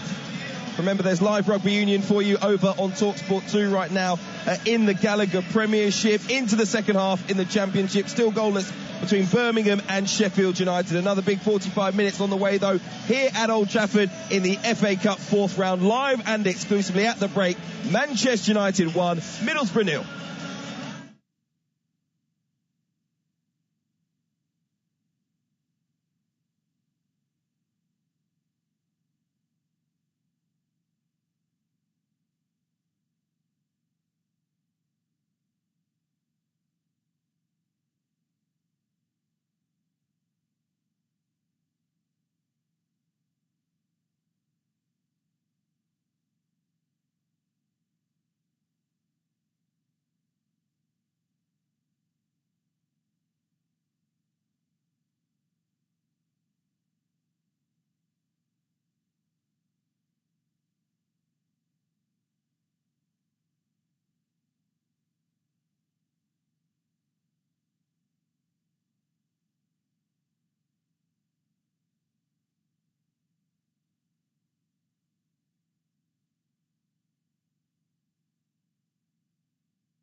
On digital radio and 1089 and 1053 AM.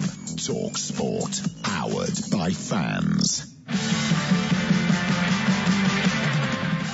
FA Cup weekend is about to start. Manchester United trying to get across him. They've done that. McTominay, it's a brilliant header. Manchester United are through to the 4th round. I was fully aware that this cannot happen overnight, that this is a work in progress. Fuller has scored! It's 1-1 and Middlesbrough have got themselves a late equaliser. Goal action, and it's Kidderminster Harriers 2, Reading 1. Can you believe it? Michail Antonio scores the opening goal for West Ham. I think all managers want to take the competition seriously to get through. Jota's header, 1-1. Diogo Jota equalises for Liverpool. Pretty much you have to win all games. Each game you play, everybody expects that. So it means there's a lot of pressure. First time ball inside the area. Grab it! Nottingham Forest setting up a Midlands derby with Leicester, having beaten Arsenal. You have to love the FA Cup.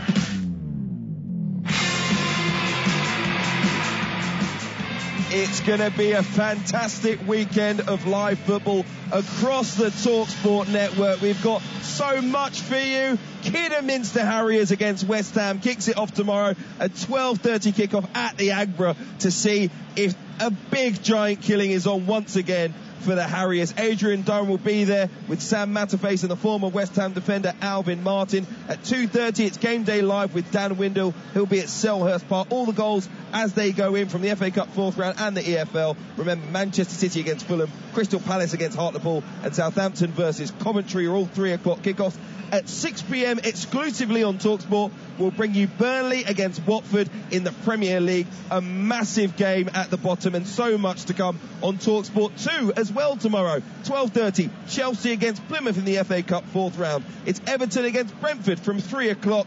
Exclusively in the Championship at 5:30, Swansea take on Blackburn. And at 8 p.m, an all Premier League tie as Tottenham Hotspur host Brighton, with more live games, 3 of them to come on Sunday. It will be a simply massive weekend, so make sure you got the TalkSport app downloaded. You can ask your smart speaker as well for TalkSport and TalkSport 2. Half-time here at Old Trafford in the first of those live games, and it is Manchester United 1, Middlesbrough 0, and something I think for Chris Wilder, the Middlesbrough boss, to think about at half-time. Andy Townsend, the former Borough captain, is here alongside me, and it's just that defensive line in that first half that I wanted to ask you about, because those runners were coming from deep for Manchester United. They left a lot of space in behind, and the 2 centre-backs didn't know whether to shoot up and press the line forward. Paddy McNair a couple of times stayed deeper, and it left players that we all thought were miles offside, onside, and maybe should have scored more goals. Should they defend deeper in this second half? Well, I think actually it was good awareness from United. As I mentioned in commentary, Hugh, the 2 wing-backs, Neil Taylor and Isaiah Jones for Middlesbrough, they're adventurous. In fact, the Jadon Sancho goal came about when Borough had the ball in the centre of the midfield. Isaiah Jones in that wing-back position starts to creep forward. The ball got turned over. They didn't really have the best quality possession, but the young wing-back decides he wants to go forward. They lose possession. Bruno Fernandes clips it in behind. He can't recover, and Sancho puts United in front. So I think United have recognised that. They'll have done their homework. They'll have watched Borough. They'll have watched the way they set up, and they'll have seen that those wing-backs are adventurous. They want to go forward rather than sit with 5 in a line. So there's spaces, there's room to run if we've got people that are prepared to run beyond Ronaldo. Bruno Fernandes has done it terrific in the first half, more than anybody. I think he was really, really good, and they got him behind time and time again. Next goal's huge, though. Listen, I'm not a football manager, but Manchester United have traditionally struggled against sides who play that low block, who give them no space in behind, who try and stifle them. Yes, we know it's not a great spectacle, but the sides that have come here and won have done that on the counter-attack. They've tried to break, they've played it long, they've maybe used the pace of the likes of Balogun. Maybe that is their best way back into this game, because if it goes 2-0, it's over. Yeah, maybe. Look, I think that most certainly Chris will be thinking very much, looking at the bench. I mean, he's got Aaron Connolly, who again isn't the biggest, of course not, but he's lively and he's industrious, and he always wants to work and hope to try and get on the end of something. He's not prolific, far from it, but again, he's been brought to Borough to kind of add to their forward line. So I think Chris will be mindful of the fact that you don't want to make a couple of changes when you're 2 down. He's going to do it. He's got to kind of pick the right moment to do it whilst the game is still in the balance, which it always is at 1. It always is. I'm expecting, Hugh, I'd be really surprised. I'll be disappointed. United are going to be travelling towards the Stretford end in this second period, and if they don't keep that tempo there, that's the key. That's the word that Rangnick has been famed for, this high press and this urgency. Well, his players have got to keep that energy levels there and keep pressing and worrying Middlesbrough and find that second goal. Once they do that, they'll have the game wrapped up. What have you made of Paul Pogba's return to the Manchester United lineup after, 2.5 months out? Got better as the game went on. Again, shows, brilliant quality. And then when he was the deep line midfield player, tries to do a little trick, takes a chance, loses possession, ends up conceding possession and gets himself a yellow card. That's where, again, that's kind of typical Pogba.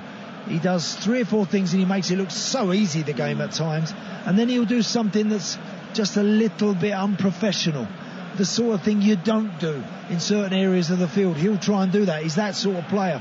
But he shouldn't. He's experienced as well. He shouldn't take liberties as the deep line midfield player. When Maguire knocks the ball into him, he gives it to him because he trusts him to hang on to it and to use it wisely, not try and flick it here, flick it there and concede possession. So I think his all-round game has been decent considering he's been out for 3 months. And Manchester United's players now back out in front of us. A few short sprints. The Middlesbrough players have been out for a couple of minutes. They were here earlier and given a warm reception by their players. And Anthony Taylor has a word with a couple of the Borough players out in the centre circle. We're just about set for the second half. Ralph Rangnick, the interim boss, approaches the Manchester United dugout. He said in the build-up to this game, it is time Manchester United become a more dominant force. They were dominant in that first half. Will it continue? Your commentary team on TalkSport, the former Borough captain Andy Townsend and Jim Proudfield. Hugh, thank you. No changes for the second half. So Manchester United lining up Henderson, Dalot, Varane, Maguire and Shaw, McTominay, Pogba, Bruno Fernandes, and then Sancho, Ronaldo and Rashford, the front three. Middlesbrough, Lumley in goal. Back five of Jones, Dijksteel, Fry, McNair and Taylor. Crooks, Howson and Tavernier, and Balogun and Sporar up front. We're underway for the second half. Manchester United kicking from right to left towards the Stretford end in their red shirts, white shorts and socks, and Middlesbrough in their change kit of all dark green with the red trim. It's Dijksteel, the centre half, who steals 5 or 6 yards down the touchline before arching his back and throwing it forward. It's brought down by McTominay, who's been fouled by Crooks. And the Scotsman in the blue boots gets back to his feet. It's a free kick which will be taken quickly by Manchester United. Shaw working it forward, trying to get Bruno Fernandes in behind Dale Fry. Fry can clear towards halfway. Good header from McTominay. Just drifts out of play away from Shaw. And now for a throw that will be taken on the Middlesbrough right-hand side. Trailing by a goal to nil. Chris Wilder and Alan Neil. So much experience between them. We'll be hoping for a little bit more of a proactive Borough in this second half. It's a good ball played in across the edge of the 6-yard box from Jones. Everybody a little bit slow to react, players from both sides, but United got in the way before he found Balogun. Now they'll play forward at the other end, and Lumley sprints outside his penalty area and just gets on a Fernandes pass before he got to Ronaldo. But the game already at the beginning of the second half increasingly stretched. Yeah, it really was. Great run from Isaiah Jones down the right side, rolled a ball across the 6-yard box. No green shirt, desperate to get on the end of it. Go and grab yourself a goal, take a chance. They're all on their heels a little bit, Balogun and Sporar. And then within seconds, Bruno Fernandes is bearing down on the Borough 18-yard box. A ball to Ronaldo, and Joe Lumley has to come flying out to hoof the ball away and knocks it 40, 50 yards up the field. But again, fast start to the game. That's what we enjoyed in the first period, and it looks like both teams are all set to just try and have a go. Harry Maguire in possession, playing it out to the Manchester United right for Diogo Dalot, who can play it forward into the feet of Rashford. He made the run for the return pass, which wasn't quite forthcoming, but United have kept it alive. McTominay then back for Luke Shaw, a yard in from the left-hand touchline. He's played it back inside his own half for Maguire. The deadlock broken at St Andrews in the Championship. Here's TalkSport's Abigail Davis. Yeah, 60 minutes on the clock, and it's Birmingham City 1, Sheffield United 0. Lyle Taylor, what an impact he is having for Birmingham. On loan from Nottingham Forest, he scored on debut on Sunday, and he's found the back of the net again. It was some superb work by Bakuna to get past his man. He then pulled it back for Lyle Taylor, squared it to him, and his right-footed effort from the edge of the area found the bottom right corner. It's Birmingham City 1, Sheffield United 0. Birmingham City's two recent signings both combining. Now looking for just their second win in 11 games. But against the Sheffield United side have been in decent form. They have the lead with just a little less than half an hour to go. And this one, just over 40 minutes left. Same scoreline, Manchester United 1, Middlesbrough 0. Appeals for handball against Dalot, who's just missed control rather than anything else. And Manchester United are able to bring it forward with Shaw. Nice touch from Crooks, the former Accrington man in the midfield for the Borough. Losing out though to Sancho. Sancho plays it away from Pogba and out towards Dalot, down the right-hand touchline for Marcus Rashford. Little shove from Rashford. And McNair wins the free kick, which Borough will take on the left-hand side of their own penalty area. Yeah, unnecessary there for Marcus Rashford to concede a cheap free kick. Relieves all the pressure. The ball from Dalot wasn't good enough to Rashford, so he's ended up chasing after Dale Fry, and with the Middlesbrough man running back to his own byline with nowhere to go. I beg your pardon, it was Paddy McNair. Rashford just nudges him in the back, hits the floor, free kick, and all the pressure is relieved. Much more live football coming your way on the TalkSport network tomorrow, with Kidderminster against West Ham at 12:30 on TalkSport. Chelsea against Plymouth at 12:30 on TalkSport 2. We'll also bring you Everton against Brentford, Spurs Brighton from the FA Cup tomorrow. Both of those on TalkSport 2. Burnley Watford in the Premier League is here on TalkSport. That kicks off at 6. A game with huge implications as Roy Hodgson takes charge of the Hornets for the first time. And then Swansea against Blackburn is live on TalkSport 2 and exclusive to TalkSport 2 at 5:30 tomorrow. More live action coming your way Sunday as well. Liverpool Cardiff and Forest Leicester. Double bill of FA Cup action for you on TalkSport. Whilst Chelsea against Manchester City in the WSL is a 12:30 kickoff on TalkSport 2. Manchester United leading this one 1-0. Diogo Dalot down towards the corner flag, plays it back towards Ronaldo. Rashford comes to join the... the back pass which just about found the goalkeeper. It was Crooks who's quick to acknowledge the lack of quality of it. He underhit it back to Lumley with Ronaldo lurking. Lumley did really well for his midfielder in just getting there in time. Knew that he was going to get hurt because a collision between him and Ronaldo was inevitable. Lumley down for a moment in need of treatment, but it could easily have been 2-0. Could have been, yeah. Matt Crooks knocked that one back to his goalkeeper blind. He wasn't quite aware of where Cristiano Ronaldo was lurking just in behind him, and Ronaldo takes a chance. He's never quite getting there before, Joe Lumley, and in the end concedes a free kick.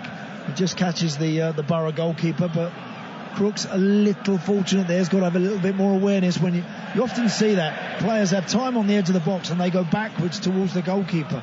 Don't need to. He wasn't surrounded by red shirts. He had plenty of time, but he just sort of panicked a bit, knocked it back to the goalkeeper, and it was very nearly cut out. There's been another goal at St Andrews in the Championship, Abigail. Yes, the lead didn't last long, just 4 minutes. It lasted. 65 on the clock now. Birmingham 1, Sheffield United 1. Perfectly weighted ball played through for who other than Billy Sharp to run onto. His left-footed shot into the bottom right corner. The Sheffield United fans to the right of me have set off red flares. You can hardly see Neil Etheridge in the Birmingham goal because he's covered by red smoke at the moment. But it's Birmingham 1, Sheffield United 1. 1-0 to Manchester United here at Old Trafford. 52 on the clock. You're listening to live coverage of the FA Cup on TalkSport thanks to Neutrogena T-Gel Therapeutic Shampoo. Here's Crooks. Tomley trying to win it back in the midfield. Maguire stepping up from the defensive line there ahead of Sporar. Pogba is 20 yards aside the Middlesbrough half. Ball worked out towards the right. Fired inside the penalty area and cleared on the half volley by Fry. Varane playing it forward. Tavernier battling. Does well to win it back, and then Crooks can play it forward out to the Borough left. Balogun chipping it over the top. Sporar got himself isolated against Luke Shaw, but the offside flag was up. Manchester United still in possession, allowed the advantage and quickly have it back in Middlesbrough territory. Rashford faced up by both McNair and Taylor. Lays it back for Bruno Fernandes. Little 1-2 out towards the touchline again. Rashford, who's not too far short of 300 Manchester United appearances now. Sending a crossfield ball through the midfield and now out towards Shaw. Maguire through the centre circle to Dalot. Just slight stumble on the ball, but there was no Middlesbrough player anywhere near him. And they're doing their best, the three in midfield in this 5-3-2 Borough formation, just to try and engage. But possession is very easily for Manchester United at the moment, and I think Chris Wilder and Alan Neil will be contemplating what they need to do to shake things up. Borough needs something. Yeah, I think they'll be contemplating a change up top. As Shaw plays it in towards Sancho, left-hand side of the area, fires it in, and Rashford has missed a glorious opportunity to make it 2. And he came onto it, hit it on the half volley about 8 yards out. but has missed the target. Great play again down the United left. And Rashford will be wondering how he hasn't scored. Again, those wing-backs are really high. And United turn the ball over. Jadon Sancho, really good positive run from him. And he finds Rashford, who should score. Now Middlesbrough work it forward down the other end with Balogun. And almost found Tavernier. United just able to cut that out. Still Middlesbrough unable to really create too many clear-cut opportunities. They work it for the other end, Manchester United. Rashford waiting for options to arrive. Ronaldo arrives, and he's hit the side netting. Fans on this side of the ground thought it was in. They saw the net billowing, but he's put it wide of the near post. And somehow it remains 1-0. It's really good work. The game is so end-to-end at the moment. It really is. Chance seconds ago, nearly fell to Sporar. And then again, seconds later, Rashford in behind that Middlesbrough back line, cuts it back for Ronaldo, who really rattles his shot, hits it nice and sweet first time. And from this angle where we're sitting from our position, Jim, I thought it was in the back of the net, but it hit the side netting and stays out. Still 1-0. Borough do have attacking options on the bench. They've got Aaron Connolly, they've got Duncan Watmore, a different type of forward there. Here's Jones. Sporar did well to get himself back onside. Fires inside the penalty area, but not with the quality to find Balogun. And United can bring it away easily with Pogba. Now Sancho receiving the ball. He's got room to turn and room to run into as well. And he's threaded it down towards Ronaldo. Goes wide of Lumley. And then in trying to keep it in, he's back-heeled it into his trailing leg. And he goes into the hoardings and out of play for a goal kick. Kind of been that kind of night so far for Ronaldo. Again, playing on that, right on the edge of the 18-yard box, on that line. A clever little through ball once more from Jadon Sancho. His performance has been much better this evening. Sancho, he's been hugging the width, but drifting infield, picking up some nice positions, and clever little pass into Ronaldo. Skips it past the goalkeeper, but can't stop it from going out for a goal kick. But again, take your eyes off this one for a split second, Jim. I just think for Middlesbrough, they need to make a change up front. Not getting enough out of Sporar or Balogun. One of those two, for me, has got to make way for something else. They need a different dynamic up the field, I think, to possibly try and get back in this before United eventually find a second. Middlesbrough have it here with Tavernier.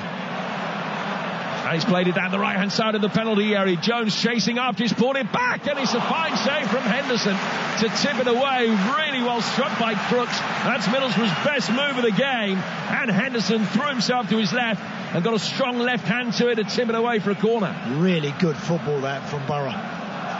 Really good football. Played their way through the midfield.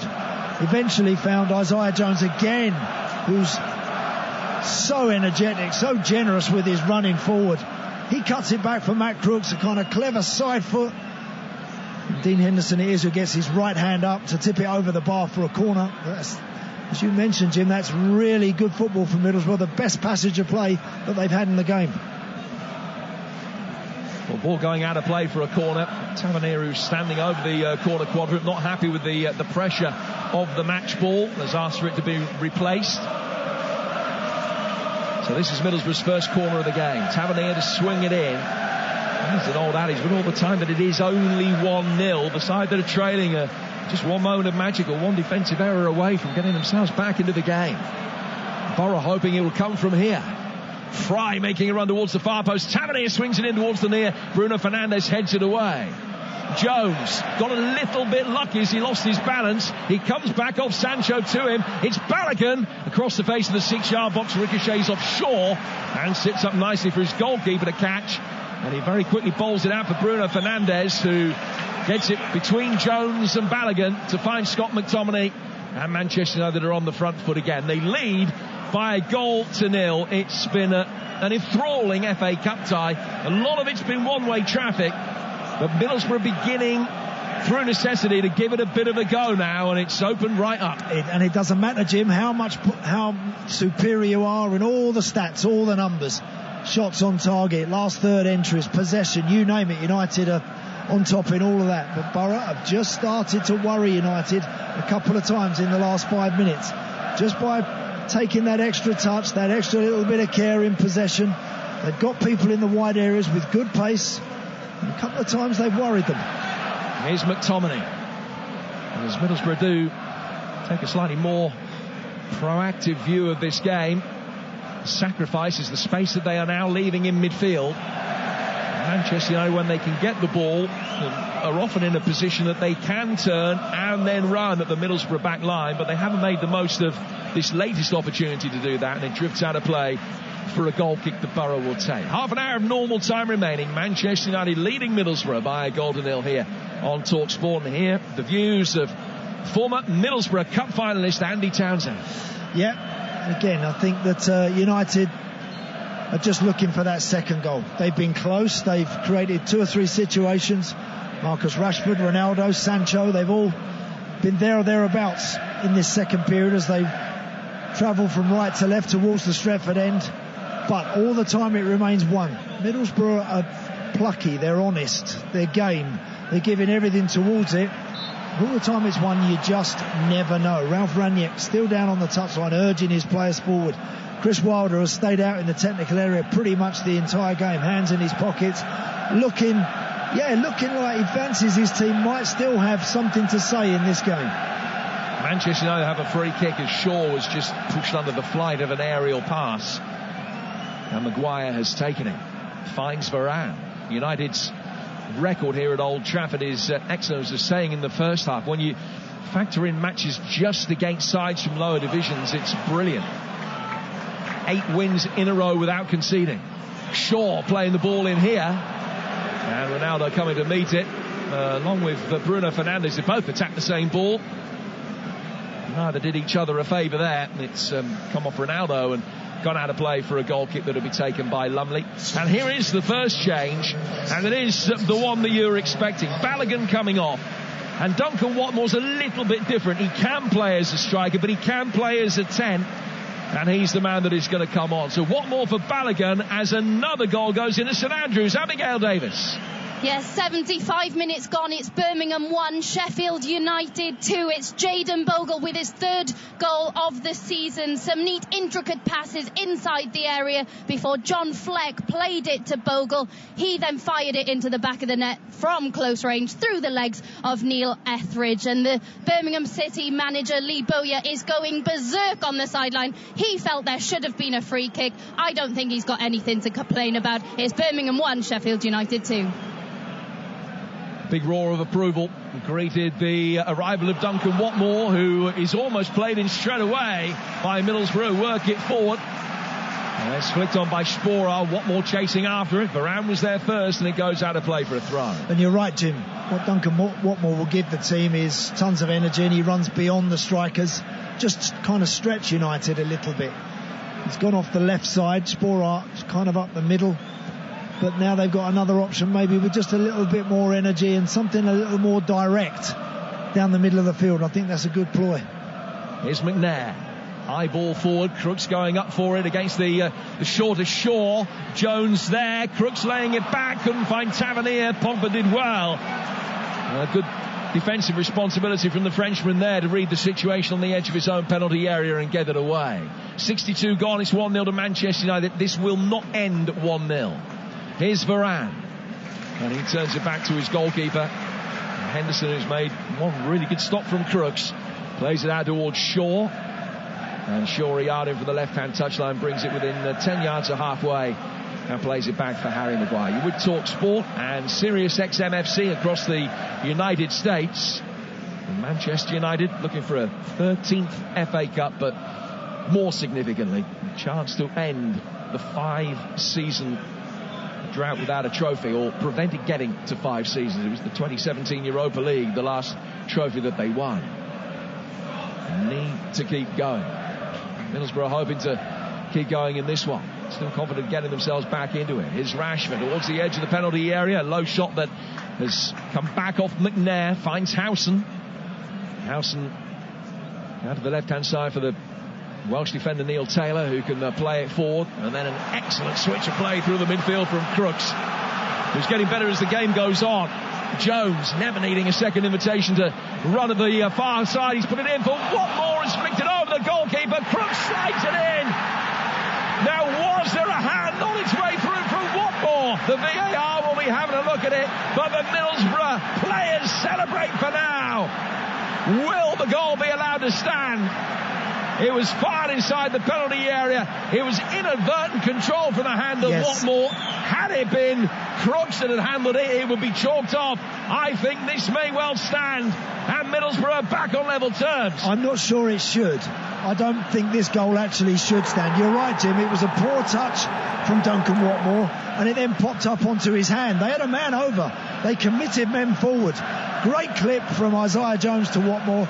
First touch was poor. It then hit his hand. He then rolls it to Matt Crooks. And I beg your pardon, he then chips it over Henderson, and Matt Crooks, who applies the finishing touch. Blatant handball, and it's Bryn Gibbon.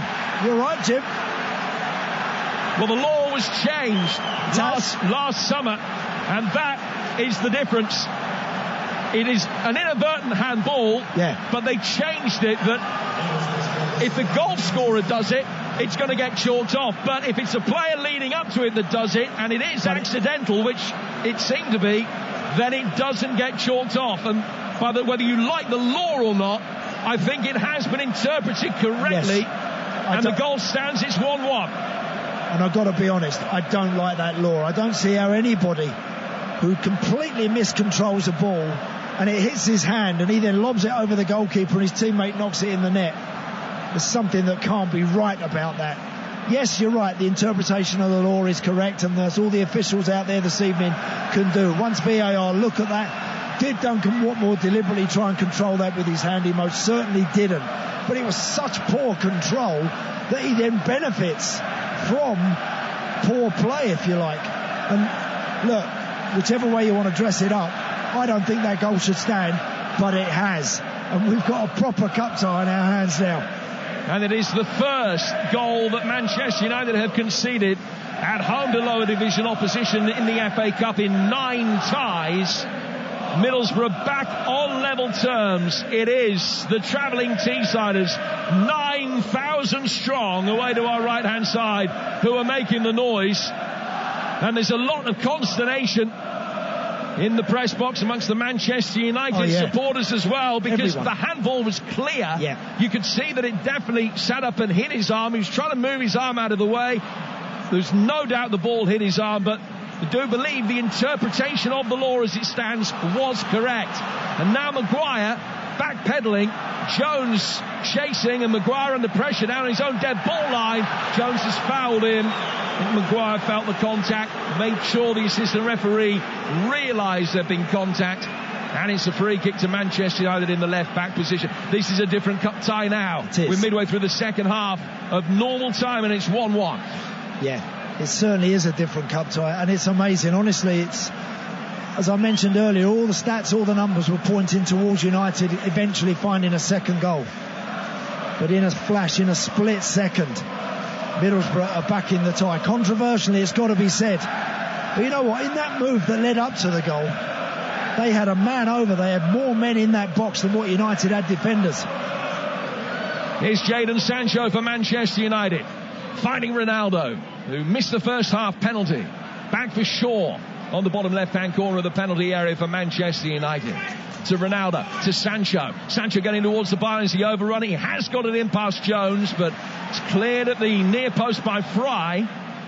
Only out as far as McTominay on the Manchester United left. Maguire does well. Good control from him. Lovely turn from Ronaldo to get the better of the goal scorer Crooks. He's almost threaded it in towards McTominay. Middlesbrough stand firm, thanks to Dijksdale and then Fry, who whacks it clear, and Varane on the end of it will be able to head it forward before Crooks and Bruno Fernandes go for the same ball, and it comes off the Middlesbrough man for a throw. It's 1-1 midway through the second half on TalkSport, and a reminder, it will be played to a conclusion, so extra time and penalties on the agenda if necessary at Old Trafford tonight in a cup thriller. What's making it so enjoyable, it's got that chaotic feel to the game. It's flying from one end to the other.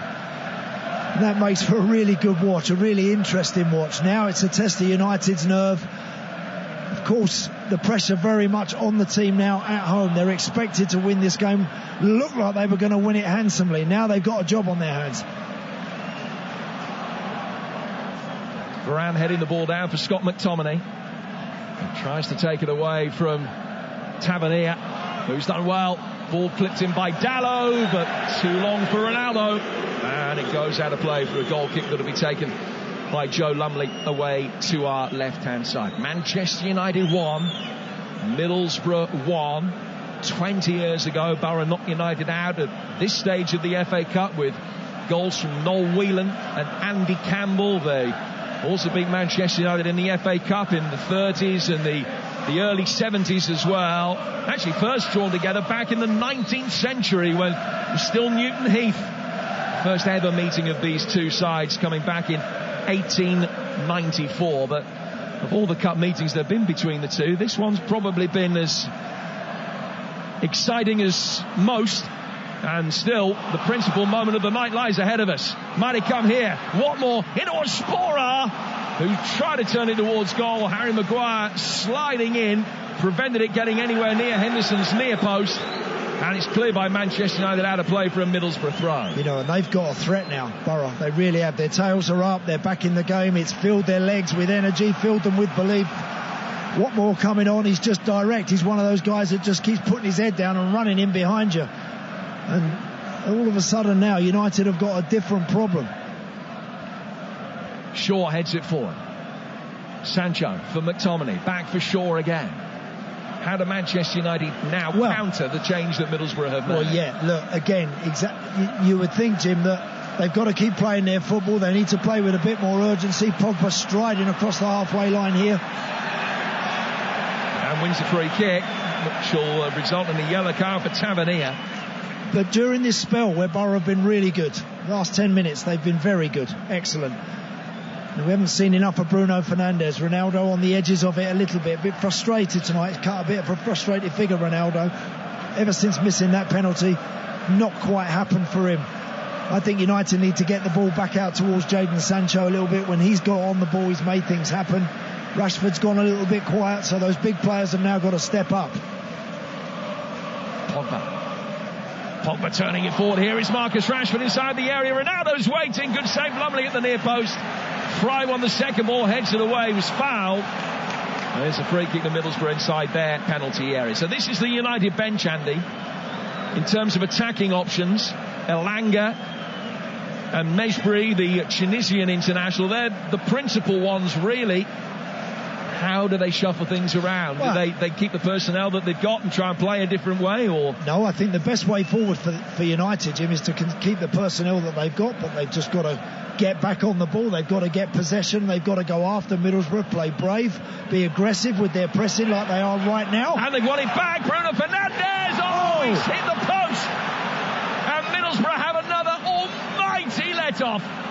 And that was the pressing play of Ralph Rangnick down to a tee. They forced Sierra out of Lumley, put under pressure from Ronaldo. He passed it outside the penalty area. Bruno Fernandes read it. He had the whole goal to aim at.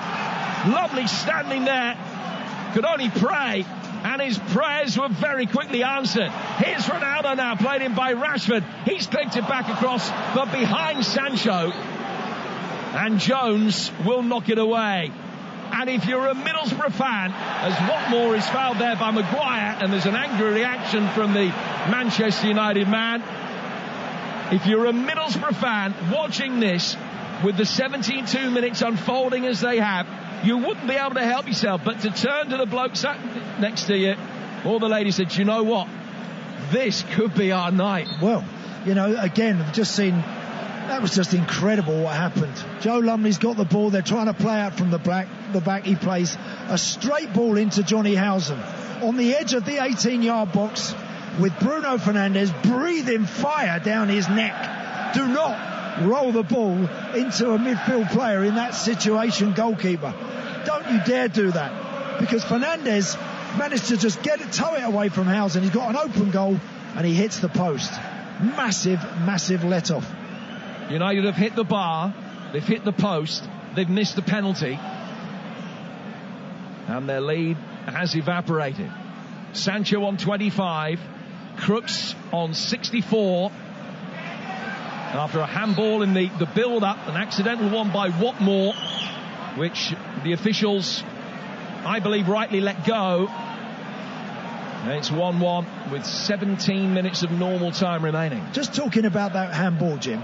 If a defender hits it against Watmore and it hits his hand, drops in front of him, he then knocks it to Crooks and it ends up in the back of the net. I totally get that. When a player miscontrols it poorly, hits his own hand and then drops to his benefit, to his advantage, something don't feel right about that. Doesn't feel right to me at all. And I appreciate the interpretation of the law, but there's not one person in this ground that would have had any complaints had that goal not have stood. Honestly, Chris Wilder as well. Not one. And that, again, is one of those conundrums, grey area, call it what you like, which I just don't quite get. Here's Rashford, come back to that in a moment as he tries to make his way forward towards the edge of the D, but Dijksteel was able to knock it away. And then Maguire is in strongly on Sporer, but the referee has given a free kick for the earlier foul by Pogba on Dijksteel in the midfield. Now, the law was changed back in March last year. Handball law changed by IFAB, who said that accidental handball will no longer be considered an offence. It was the same, you'll remember, that the implementation of that for the Euros. What happened in this instance, the accidental handball would still be an offence if the goal scorer had handled it. Right, so if Crooks had touched it with his hand and scored, it gets chalked off. So if Watmore handles it and then knocks it in the back of the net himself, then it's chalked off. Yep. Right, but wow, even so, that handball is so key in the goal. It really is. But I get what you're saying. That's the law, and you're right. There was the alteration to it. And I think there needed to be an alteration. We'll see if there's going to be another one, because incidents like this one will be talked about long into the night on the way home for not only all the United fans and the Borough fans, but everybody else tonight will be looking at that and saying, how did that goal stand? Yeah, the risk of labour in the point. Anthony Taylor, the referee, clearly can only implement the laws as they are written. And I believe has done so correctly. But I think that the law that allows that goal to stand is wrongly written. Here's Ronaldo now inside the penalty area, trying to twist and turn and get a shot in. He's gone down. No appeals from him for a penalty. Shaw's done well to win it back. Finds Sancho. Pogba rolling it inside the penalty. It's laid off for Fernandes, and he's dragged it wide from 25 yards out. We've got 14 minutes to go. You're listening to live coverage of the FA Cup on TalkSport thanks to Neutrogena T-Gel Therapeutic Shampoo. It's Manchester United 1, Middlesbrough 1. Yeah, shot from Bruno Fernandes on the edge of the box. Some good set-up play from Pogba. But unfortunately, for Bruno Fernandes, the ball kind of stuck between his feet, needed to shift it a little bit. But what a second half we've had, end-to-end, pretty much from the get-go. And I said at the start of the night that Chris Wilder's Middlesbrough team, they would not sit back and wait for something to happen. They'd try and take the game to United. First half outplayed, outmanoeuvred, lucky maybe to go in just one down. But at one, you are never out of a game of football, ever. And that's shown again tonight. Now Crooks able to bring the ball forward here towards the edge of the Manchester United penalty area. Passed it out towards Jones, a little bit wider than he wanted it, but he's still got it. He's pulled it back for Dijksteel. Dijksteel towards the edge of the box, has gone back behind square for Howson. He's gone sideways to his left for Tavernier. Now McNair pushing forward from centre half in the Middlesbrough way. Foul then by Pogba, and it's a free kick which will be taken by Middlesbrough over on the left-hand side. They're going to make another change, and it's Martin Paero who's going to come on for his FA Cup debut, the Argentinian playmaking midfielder who scored at Cardiff, and he'll come on for the Borough goal scorer Crooks. And Hugh Wisencroft has reminded me of one incident from the Premier League last season. Sheffield United played against West Ham. Chris Wilder was the manager. West Ham equalised in the last minute of that game. Declan Rice handled the ball in the build-up to the goal. Robert Snodgrass scored from his pass, and it was disallowed because at that stage, with the interpretation of the laws, any sort of interference with a hand in the build-up to a goal gets chalked off. No, I get it.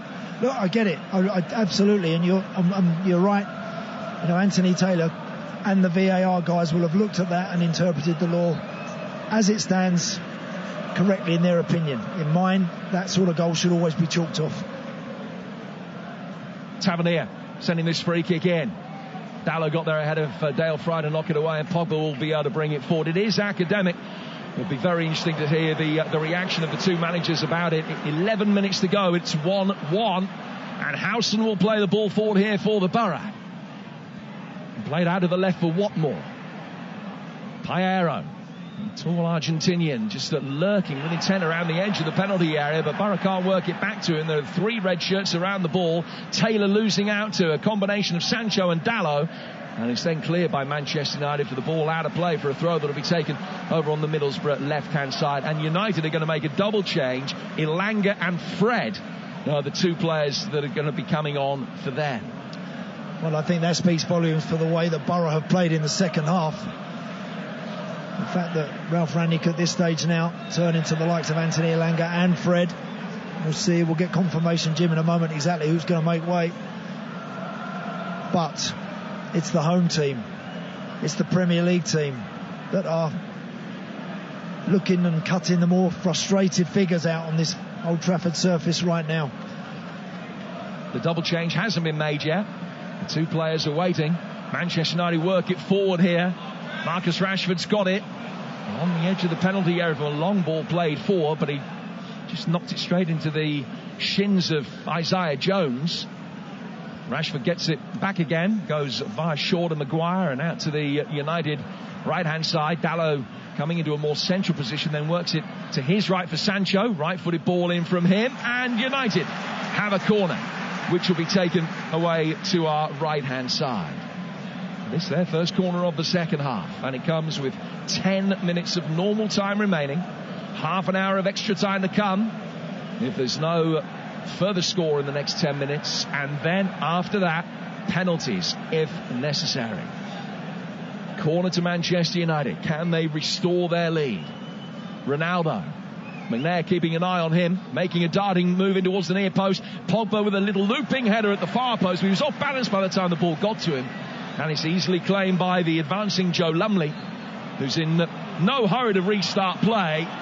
And in fact, one of the other Middlesbrough defenders has gone down injured. I think it's McNair who's in need of treatment inside his penalty area way to the left. That will give Manchester United the chance to make this double change now, whilst McNair receives his treatment. So the first player off is Marcus Rashford, and it's Ilanga for Rashford.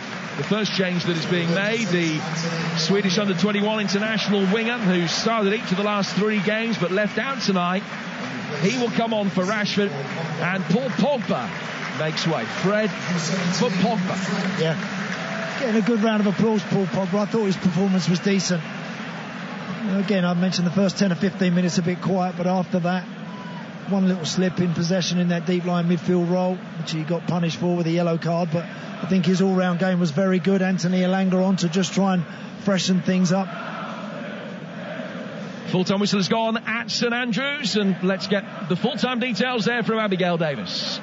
Yes, it's finished. Birmingham 1, Sheffield United 2. Jayden Bogle with a winner 15 minutes from time. Birmingham City fans continued their protests against the board with whistling early on in the first half. There was a tannoy announcement to try and discourage them from doing so. That, of course, made the fans whistle 10 times louder. On the pitch, the away side settled the quicker with Bogle and Norrington Davis seeing a lot of the ball out wide, but it was a half certainly lacking in quality at both ends of the pitch. Not a single effort on target. The game exploded into life in the second half as both sides moved the ball around quicker. The movement off the ball was significantly better, and there was a greater intensity to the play. With 61 minutes on the clock, Lyle Taylor gave Birmingham the lead with his second goal in 2 games for the Blues. The jubilation was short-lived though, with Billy Sharp levelling and then Bogle getting the winner. For Sheffield United, they closed the gap on West Brom in 6th to just 3 points. Birmingham 1, Sheffield United 2. So Sheffield United winning that one 2-1. It's 1-1 here with 7 minutes to go.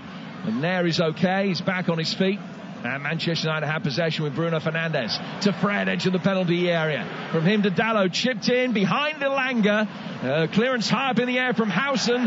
Fernandes heading it forward, didn't have the legs to get back to the goalkeeper. Howson volleys that one away. Luke Shaw on halfway, it's a lovely touch, and then tried to take on Piero but couldn't beat him. And Watmore has it here for Middlesbrough. Coming in off the right-hand touchline, he's gone to ground, he's looked for the free kick, that was a dive. No foul by Shaw, and Manchester United will bring it forward. Dalot nudges it past Taylor, out to the right flank. So both sides have now made 2 changes. They are entitled to 5. If we go into extra time, you don't get a 6th player that you can bring on.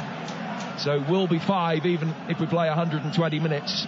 Both sides still with 3 in hand. Sancho, 6 minutes to go. It's back for Shaw. Shaw is 20 yards outside the penalty area. Goes 10 yards further back for Maguire. United trying to maintain a modicum of patience, but just going to try and get the job done inside 90 minutes. Varane across the face of Maguire, finding Luke Shaw. Shaw faced up by Paero. Down to the left flank for Jadon Sancho.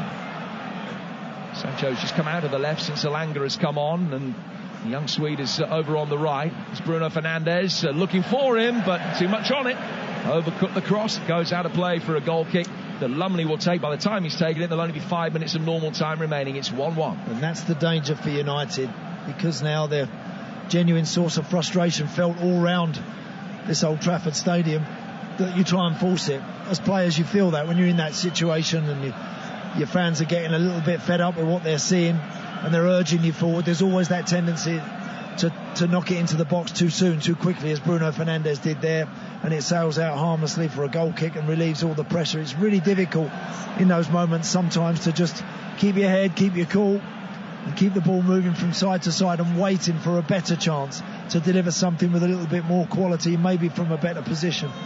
The last 31 matches that Manchester United have played at home to lower division opposition in the FA Cup, they've won 28, lost only 1, which was the famous Jermaine Beckford inspired Leeds victory here back in 2010.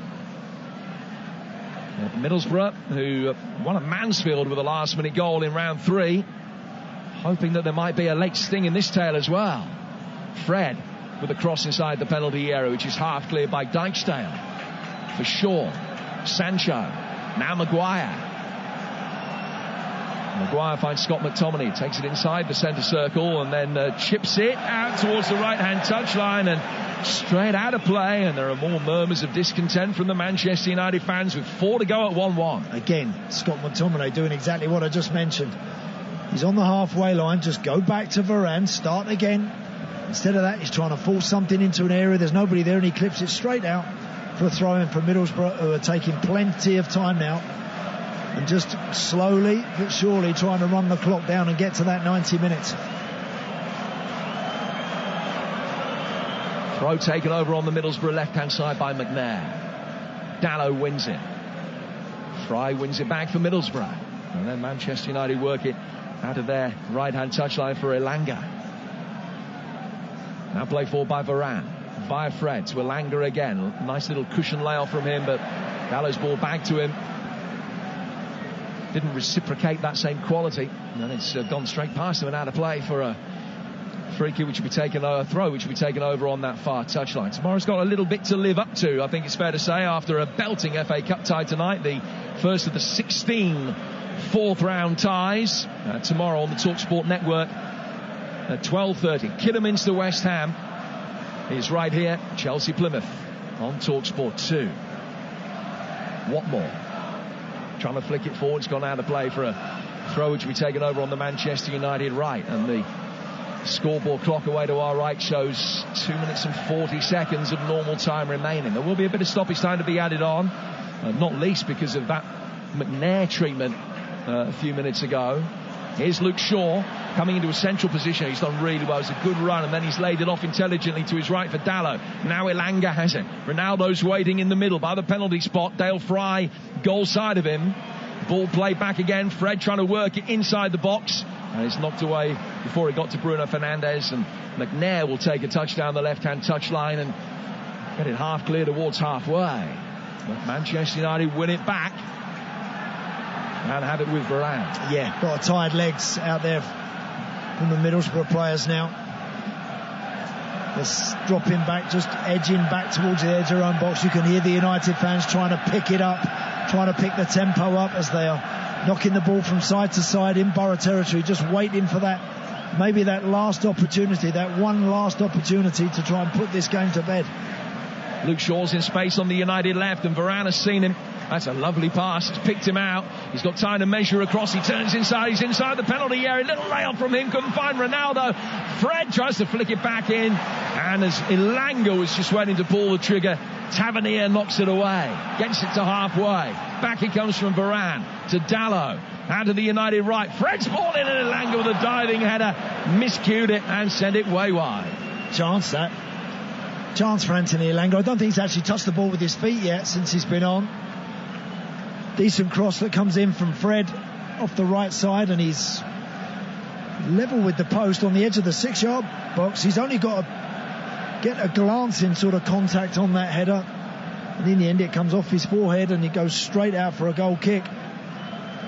Did score against Brentford and on the last day of last season at Wolves, so he's got a couple of first team goals to his name. Is Jones trying to take on Shaw. The ball ricocheting back off the England defender. Howson playing it forward, and then a touch from Dijksdale, and it's found its way through here for a shot from Sporar, who rifles it in towards the near post. He's claiming it hit Varane on its way through, but the assistant referee didn't agree. A crowd of over 71,000 here at Old Trafford tonight, and all eyes, or many of them, trained on Martin Atkinson to see how many extra minutes are going to be added here before we go to extra time. And it is 4. Here's Cristiano Ronaldo. Ronaldo towards the edge of the penalty area on a night where he missed the penalty at 0-0. Rolling it across the edge of the box for Dalot. Nearly everybody back for Borough. Ball inside the penalty area. Diving header away from Fry. Howson can help it further away. And out for a throw that'll be taken on the left-hand side. And as it came down towards the Middlesbrough technical area, all of the coaches tried to get a touch on it to punch it into the crowd to waste time. They did. They were fighting over it, weren't they, to try and stop it from coming back out there, which it has done already. Luke Shaw in possession. For the record, it was Leo Perkovic that won the battle. It was. Here's Fred. Ford to Dalot. Dalot to Bruno Fernandes. Fred's got it again, but he's not in a shooting position. He's 15 yards outside the box. United trying to be patient. The end of the first of the 4 extra minutes before we go to extra time. Shaw, lovely step over from Fred, then gets it back from Bruno Fernandes, takes on his man, gets to the byline, chips it in, and the header is straight at the goalkeeper. And it was another glorious opportunity.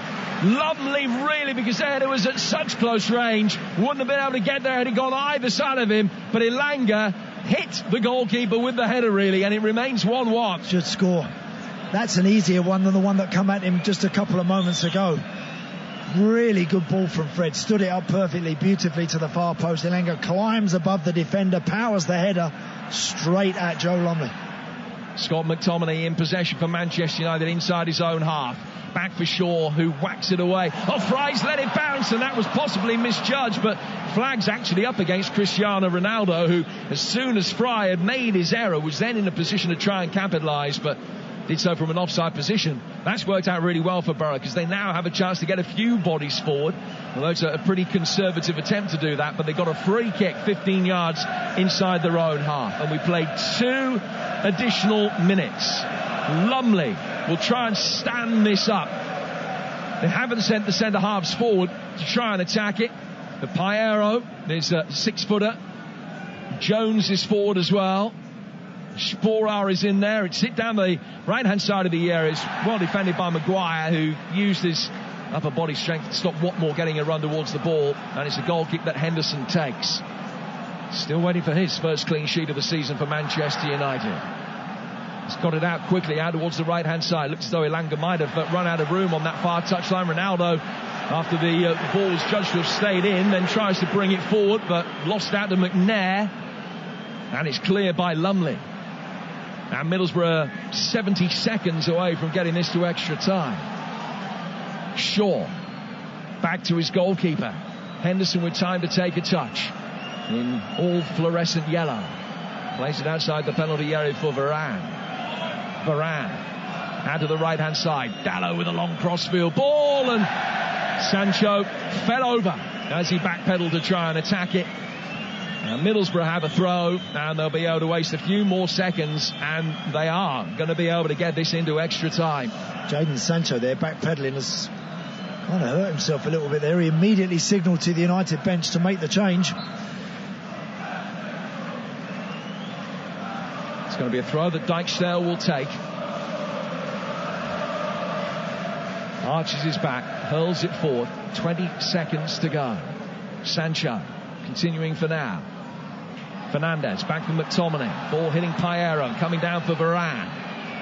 Last attack in normal time for Manchester United. Dalot, right-footed ball in. Ronaldo's done well to stretch and control it. Clever little layoff as well. Sancho for McTominay. Urged to shoot. It's back for Sancho instead. Sancho clipping it in, and Lomley comes out.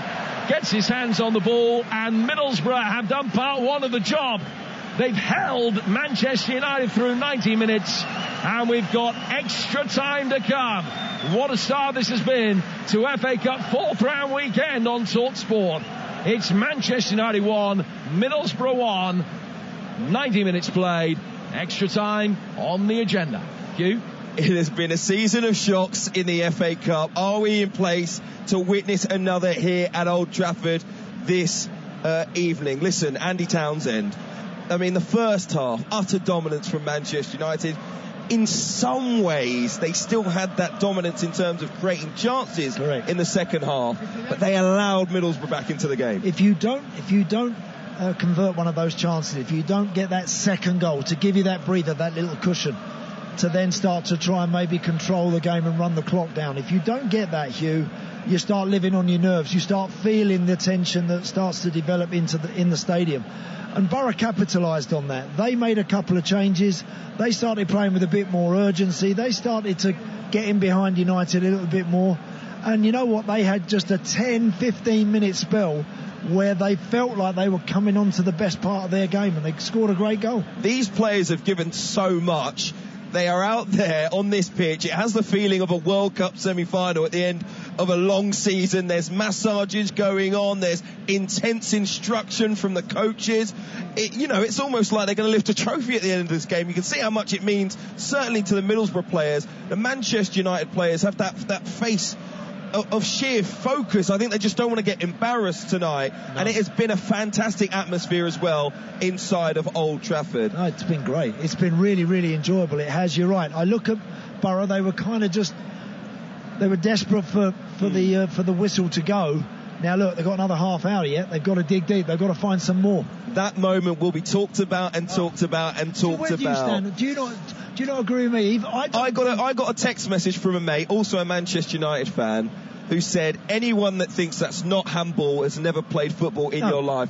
Down at 5-a-side, if someone miscontrolled the ball and it hit their arm, they just walk off. That's handball. Sorry, lads. I would have had it under my control had it not hit my hand, so it's a free kick. And if it happens on the halfway line, the ref will blow the whistle as well. I guarantee you, he will. I don't think the interpretation, the tweak to the rule was for that situation, Hugh. I really don't.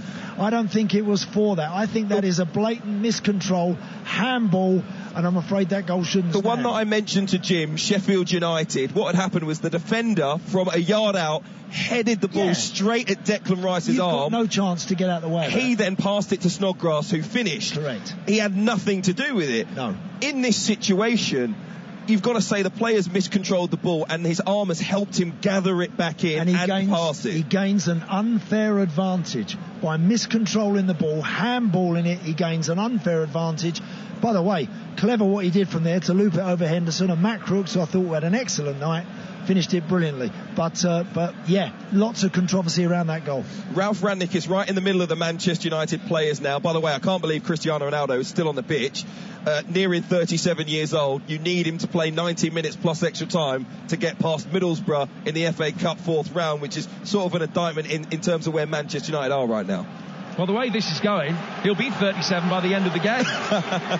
He's 37 tomorrow, so it's been a long night for him. Not one that he'll particularly look back on with any fondness, but he's doing his best to act as cheerleader now, and as you say, he's still out there. The 9,000 Middlesbrough fans, they can smell something special in the air. It's been a fantastic FA Cup so far. We still see Phil Jones down on the touchline. There's a couple of changes for Chris Wilder to come. Looks like Phil Jones is going to come in as well. I think Luke Shaw might be coming off too, so there are a raft of changes. I'm sure Jim Proudfoot will take you through them very shortly. A little bit of fresh energy to come in the final period here in extra time. It has been a special game, open end to end so far, live and exclusively on TalkSport. One of 10 live football commentaries across the FA Cup, Premier League, Championship and WSL. And remember, a huge fight in Cardiff to come tomorrow night. British boxing returns. Chris Bank Jr. against Liam Williams, 8 p.m. Saturday night. FA Cup 4th round, and it's been special so far on TalkSport this evening. And Manchester United going to be embarrassed and be the latest club knocked out by a division beneath them in the FA Cup. The first period of extra time with Andy Townsend, the former Borough captain, and TalkSport's Jim Proudfoot. Well, a couple of changes, one for each side. Phil Jones is on for Rafa Varane for United. Jones, who made his first Premier League appearance for nearly 2 years against Wolves, and he's on for just his second appearance of this season. Middlesbrough have also made a change, or a double change. They've made one at left wing back, where Peltier has come on to replace Taylor, and Aaron Connolly is also on, and Andras Spora is the man that has come off. So Borough got one change left. Manchester United have got 2 changes left. United can still call upon Mata, Matic, Wan-Bissaka, Mejbri, as well as the substitute goalkeepers Heaton and Grant. Borough can still bring on Wood, Bamba, Coburn or Boyd Muntz. And their substitute goalkeeper is Daniels. So, here we go. First of 2 15-minute periods of extra time. It's 1-1 on TalkSport and Sirius XM FC in the United States. And Tavernier is in possession for Middlesbrough.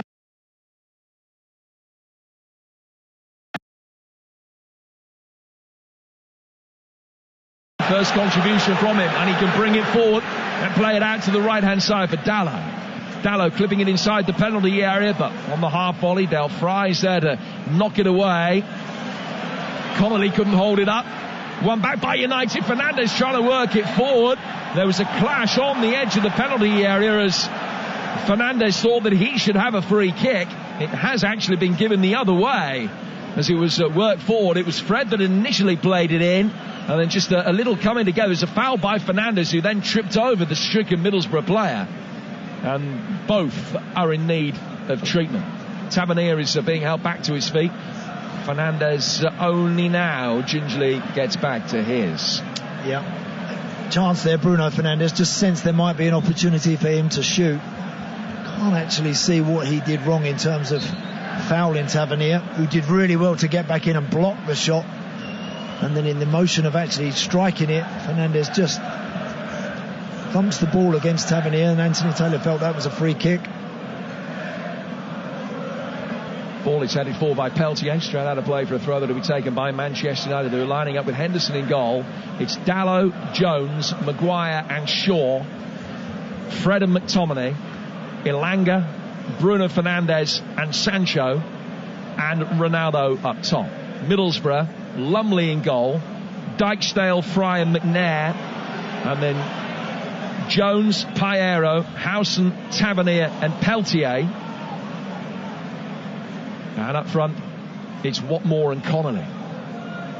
Here's Jones. A couple of minutes gone in extra time. First of 10 live games that we're bringing over the course of this weekend here on TalkSport. Great start to FA Cup 4th round weekend this has been. Live and exclusive on TalkSport. Dijksteel under pressure from Ronaldo. Gets it clear by whacking it straight into the Portuguese, and now to play for a throw which will be taken on the Middlesbrough right-hand side. 92 and a half played. Manchester United 1, Middlesbrough 1. And here's Andy Townsend. Yeah, you know in extra time you're not going to create lots of chances. They're going to be misplaced passes. Players are tired, even though both teams have been able to pep things up a little bit with some fresh legs. So it's about focusing and concentrating, and when you do get that moment, can someone find the energy, the strength and the little bit of class required to take it? We'll see. But you know, it's been a really competitive game. It's been a fast game. It's been a typical cup tie. It has. You know, a lot of cup ties from years gone by, where you have teams playing from a league below, they get physical, they want to get stuck in. It's not that. We don't see so much of that anymore, but Borough hung in there in the first half. They could have got overrun. They hung in there, but second half they had that 15-20 minute spell where they got their goal and they really looked like they were going to go and find a second. It didn't come, and here we are, Jim. We're now in extra time. And a concern here for Manchester United because Sancho has gone down. You'll remember just inside the 90 minutes he went down, fell over backwards as he was trying to control the ball, and it looked as though he damaged his thigh. And now 3.5 minutes into extra time, he's sat down in the Middlesbrough half of the field. They've sent Mejbri out to warm up, and he would be the natural replacement. I'm not sure that Sancho's going to be able to continue here. Well, look, he was signalling that he wanted to come off just before full time. He was actually making that motion with his hands, turning his hands over as if to say, get me off. And they've decided to keep him out there, and within a couple of 3 minutes he's on the field making that, got that same sort of look on his face. He's back up on his feet, and we'll see what happens. It's often the way that when you get quite an intense end to 90 minutes, when extra time starts, everybody just has a little bit of a breather, and the first 7 or 8 minutes can be a really static and sterile affair, and that's happening here. Juan Mata is also being ready, so maybe it'll be Mata for Sancho to start with, but Mejbri is out warming up away to our left. More attack-minded player, but it looks as though it's going to be a rare appearance for Juan Mata in a few moments' time. United have it on the edge of their own penalty area with Maguire. He's played it out towards Luke Shaw. Back for Maguire again, under pressure. Guides it back for Henderson. Takes a touch, and then it's a low skidding clearance. Ronaldo comes to meet it. Turns it round the corner for Elanga. Sliding in, McNair stopped his progress down the touchline, and it's a Manchester United throw. Yeah. Again, Middlesbrough not sitting deep with that back line. I think it's vitally important that they don't do that. Every time the ball goes into Ronaldo's feet, people are tight, people are following him all the way. Very much the game plan, exactly the same as it was from the first minute. Manchester United will feel that they should have had the job done.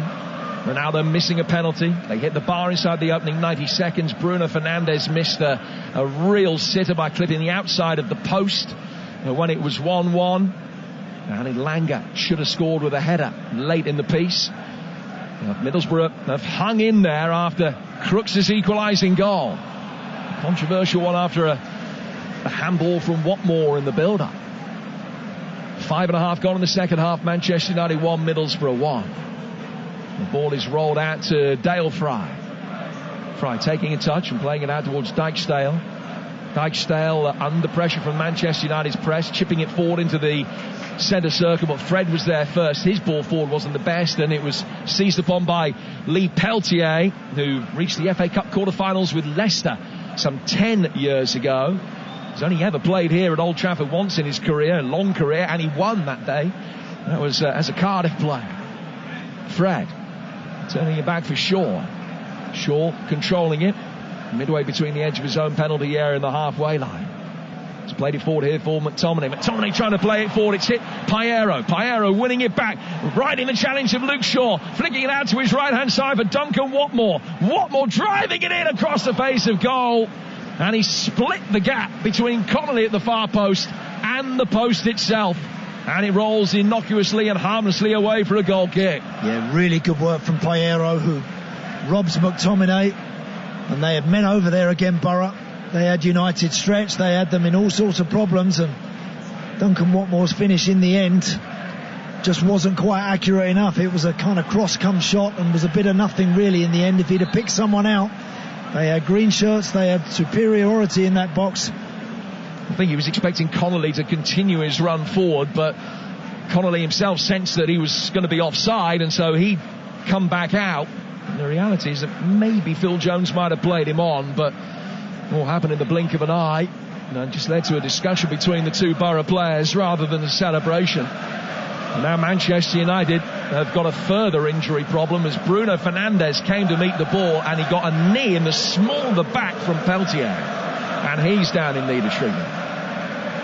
Yeah, he's still laying on the floor, Bruno Fernandes. He's going to need to get himself up and get going. Ronaldo and everybody there, they're all trying to pick him up, but at the moment he's not not looking too good and not moving too freely. He felt that. Peltier was committed into winning that aerial challenge. Actually, Bruno Fernandes never really jumped for the ball. But the Middlesbrough man, as you say, Jim, clattered into him. So Juan Mata is being readied, but they're just waiting to see whether he's going to come on for Fernandes or Sancho.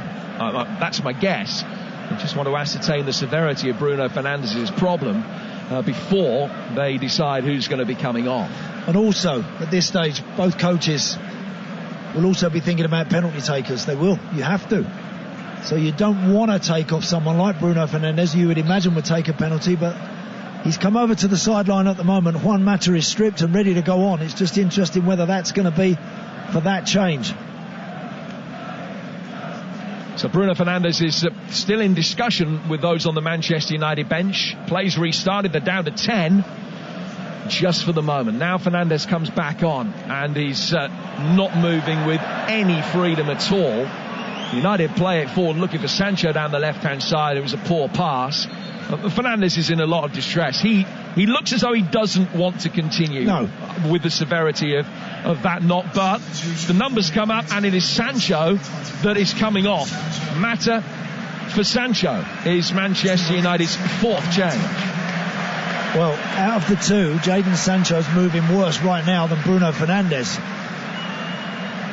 One of his better nights in a red shirt, Jadon Sancho got the goal and enjoyed his performance, particularly in the first 45. He was always looking quite prominent, even in the second period, but just tired a wee bit and appeared to just stretch his hamstring a little.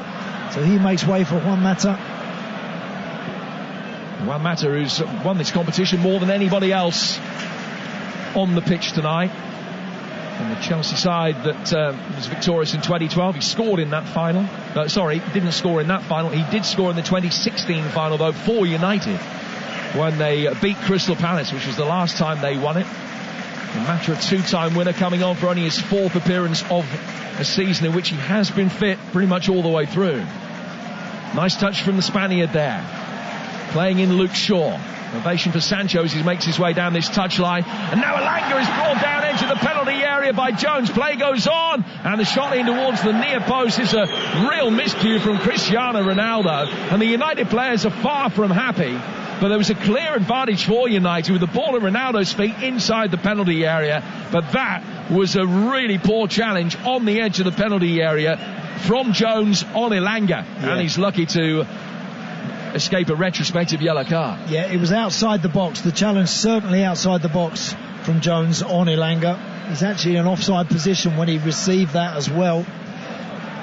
But Anthony Taylor played the advantage. Ronaldo then picks the ball up on that in that left channel, just a couple of yards really from the byline. Tries a shot with his right foot and drags it into the side netting without any real worry for Joe Lumley.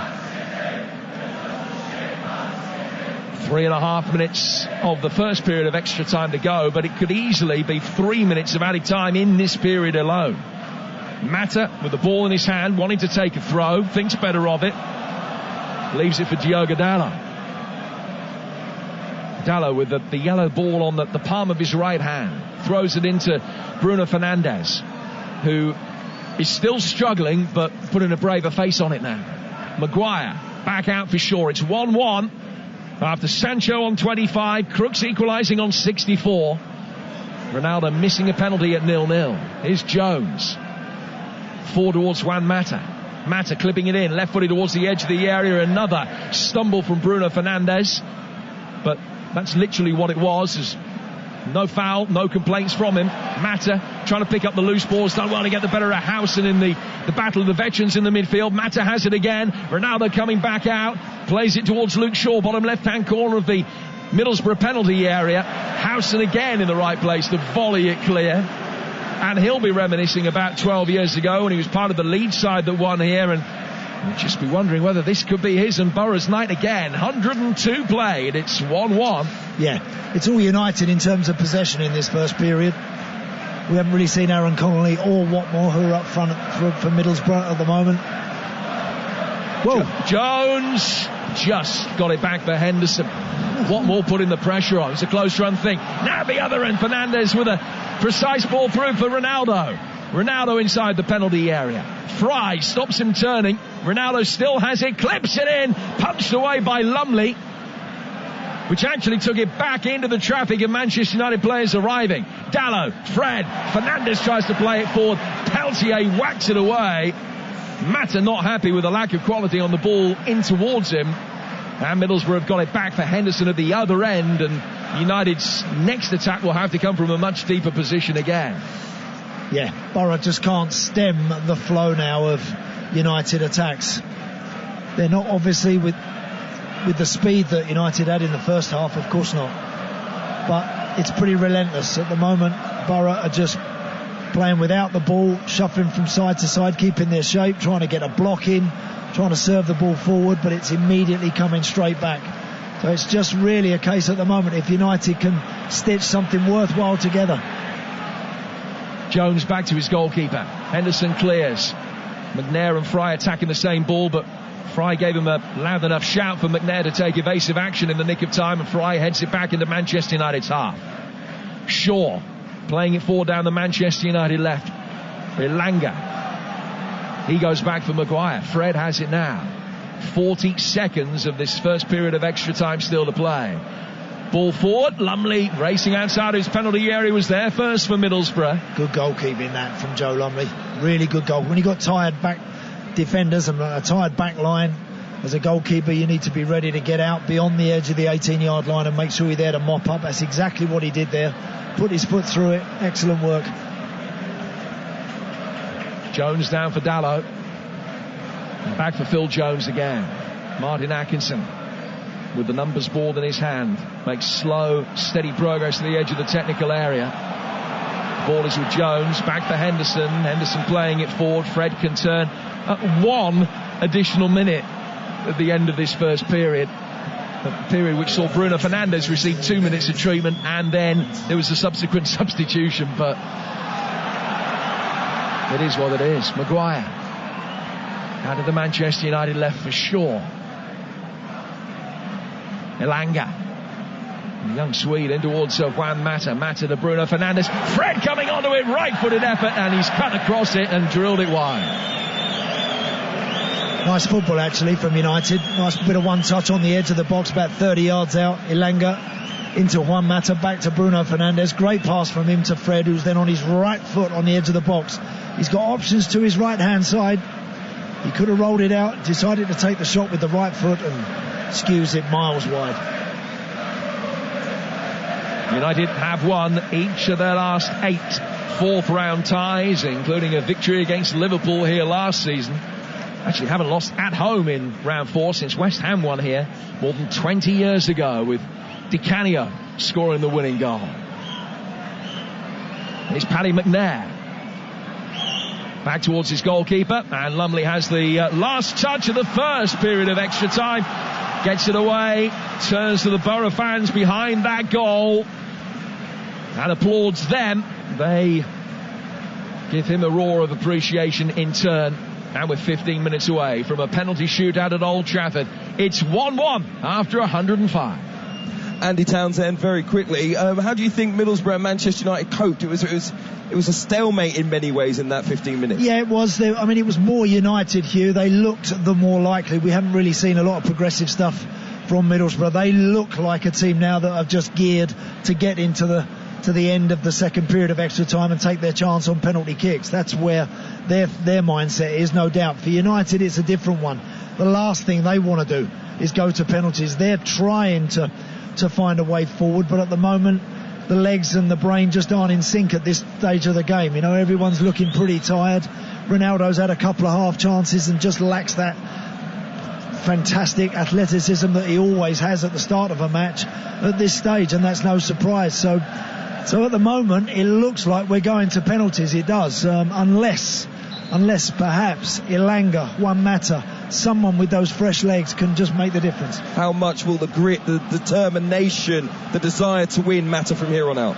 Look, it's all about that. It's all about that. That's exactly when you're in extra time and and the body's letting you down. It's all about getting over the line somehow, and you've got to find the courage, you've got to find the fortitude to just carry yourself and your man next to you forward and over the line, hopefully. Well, in addition to the 10 live football commentaries across the TalkSport network this weekend, there is live and exclusive radio commentary of the big fight in Cardiff tomorrow evening from 8 p.m. on TalkSport. Liam Williams taking on Chris Eubank Jr. More boxing to come on TalkSport as well. We'll have exclusive radio commentary of Amir Khan versus Kell Brook in 2 weeks' time. If that wasn't enough, Monday morning on TalkSport Breakfast, we'll have Eddie Hearn, Jake Paul and Katie Taylor joining Laura and Ali. 15 minutes to go in extra time in the FA Cup fourth round. It is Manchester United 1, Middlesbrough 1. Your commentary team, Andy Townsend, the former Borough captain, and TalkSport's Jim Proudfoot. And both sides, I'm sure, will be conscious of their relative records in penalty shootouts. Middlesbrough's is much better than Manchester United's. Wow.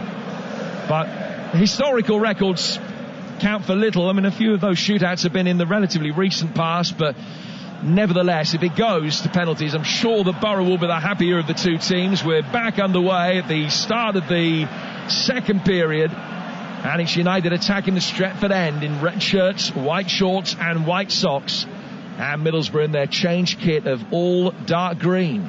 Anthony Elanga in possession for Manchester United, and the sliding challenge comes in from Jones, and it's a Middlesbrough throw. How energetic has he been, Jim? Isaiah Jones down the right side. You mentioned him to me before the game about how good he's been, and my goodness, he's got across the ground so well tonight. He really has. A couple of times, as I mentioned, with the goal actually, he got ahead of the ball because he was hoping to get it in front of him and perhaps should have been a bit more mindful defensively, but wow, he's ploughed up and down all night. Steve Gibson, the Middlesbrough chairman and benefactor's name being sung by the travelling Teessiders as Ronaldo tries his luck. Goes back out to the right-hand side. Ball clipped in. Oh, a flying header just over the bar from Fernandez. Flags up. He wants a corner. And the referee initially pointed to the corner, but assistant referee has his flag up, and it's a free kick for the offside, which will be taken away to our left-hand side by Middlesbrough's Joe Lumley. And again, the match management from Middlesbrough in this situation is exactly what you would expect. They're slowing everything down, trying to make sure there's as few seconds of playing time as possible. Yeah, not in any hurry to serve this ball forward now, Joe Lumley. And when he does so, he knocks it as high and as wide as he can, hoping that they can pick up a second ball, but it's United that have it. No. Back with Johnny Housen, who's worked really hard in the middle of the park, hasn't he, tonight for Middlesbrough. Really solid effort from him. Yeah, he's rolled back the years, man. More than 600 senior games behind him. Manchester United have a free kick. They're taking it quickly. Bruno Fernandes wide for Luke Shaw. It's 1-1 in extra time. Shaw with a high ball inside the penalty area, which bounces once and then away from Peltier. Mata laying it back. Fred on the right-hand side of the penalty area, and the sliding challenge comes in to stop the cross. McNair is battling them with Elanga. No foul, and it's a Manchester United throw as it comes off McNair. And Ralph Rangnick is prowling, patrolling his technical area. Can hardly look at some of these exchanges of play. Elanga's ball in from the right, volley clear by Dale Fry, and on the end of it, Jones finds Maguire and then tells him that the ball back to Henderson is on, but Maguire has a slightly more proactive approach. Play back towards Shaw. Shaw to McTominay. And McTominay's continued his run. They played around Watmore very easily there, but Middlesbrough do win it back on the right-hand touchline, and Jones will clear. Connolly hardly had a kick since coming on for Sporer. He couldn't get to a clearance. Back it comes in again without any real quality from United. It's painting by numbers at times from them. Fry could head that one away.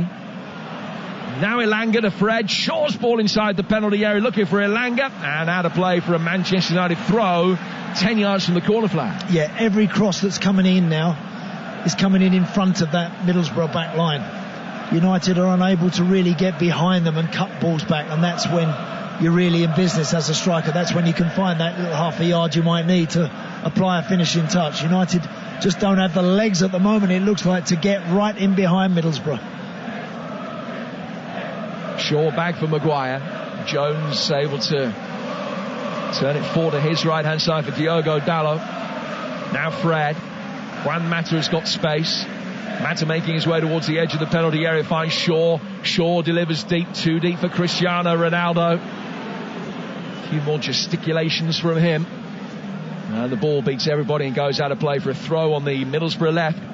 We've got 10.5 minutes before penalties. And it's Manchester United 1, Middlesbrough 1. And Jones, who you would imagine has covered more ground than anybody else, is feeling it now, 110 minutes in, and he's down with a little bit of cramp on the edge of his own penalty area. Yeah, and again, just looking at Chris Wilder and Alan Neil in conversation in the technical area, considering about penalties. That's what they're thinking now. Who do we need to take one? We're going to need, obviously, 5. We might need more.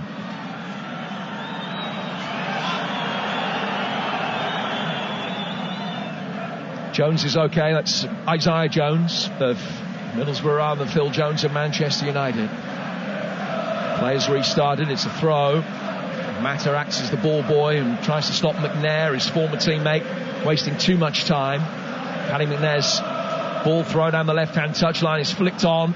Piero has shown some nice touches when he has had the opportunity. Yep. He hasn't had too many of them, with Middlesbrough not enjoying very much possession in the last 20-25 minutes or so, but Piero does get it. He's very neat and tidy. The ball again is out for another throw, and more delaying tactics from McNair. Headed on that far touchline, and then as Middlesbrough win a free kick over on that far touchline, they do. Phil Jones fouling his man, and it's a chance to load the penalty area and whip it in. It is indeed. It was unnecessary, that challenge from Phil Jones. In a wide area, Aaron Connolly's going absolutely nowhere. You don't need to foul him. Let him have the ball, let him roll it, let him give it back, and Borough will probably end up back with the ball on the halfway line. As it is now, they are right on the far side. They've got a chance to whip this right into the danger zone. Now, they haven't had too many chances to get the 6-footers forward, but Chris Wilder has waved everybody forward for this, because this might be their best chance in the time that remains. Fry is in there, McNair is in there, left-footed ball swept in really, really deep. Fry at the far post, heading it back into the fray, and they get a corner out of it. Phil Jones heads it away. May well have been Henderson's ball comfortably at the near post, but he didn't get a shout and he dealt with it. Fredge claiming he was pushed over inside the penalty area, and it should be a free kick, but it's a Middlesbrough corner. Did well there, Fry. He's a big lad. I was surprised actually that it was Fred that was just trying to block him and deny him. You'd have thought one of the bigger boys might have come out to detail him, but as it is, another corner for Middlesbrough. Tavernier has come across to take it. Make sure that he has time to applaud the Borough fans before he spots the ball down. Come on, Borough, they shout. Right arm above the head from Tavernier. Left-footed in, swinging delivery. Towards the edge of the 6-yard box, Maguire with an important header away. Just there ahead of Howson. And it's Shaw trying to bring it clear, has run it straight out. And it's a throw which will be taken on the Middlesbrough left, which is the far touchline as we look at it, in front of the Sir Alex Ferguson stand. And we're midway through the second period of extra time. It is 1-1, as it has been now for 50 minutes. And that penalty shootout is fast approaching. Yeah, certainly is. So concentrate now. Focus. Don't be the one to make that mistake, that lapse in concentration that just throws the whole night away. That's what it's all about. Make sure your defensive work is thorough and clear your lines. You don't have to be that clever. Just got to make sure you don't give any opportunities unnecessarily. Rain beginning to come down now as Peltier takes a throw. Tavernier plays it back to him, but he couldn't get a cross in. United working away from the edge of their own penalty area. Dijkstale's going to be able to pick it up, though, on the halfway line for Middlesbrough, and they've had the better possession the last 2 or 3 minutes. Piero couldn't find a way past Maguire, who stood firm. Fred's clearance picked up by Elanga. Bruno Fernandes with a layoff. McTominay will bring it forward. Ronaldo in space on the left-hand side, now able to take over. Watmore sticks his foot in the midfield, and then Connolly is first with a loose ball. Fred has a little snap at his heels, gets a yellow card. Middlesbrough get another free kick and another chance to load the penalty area.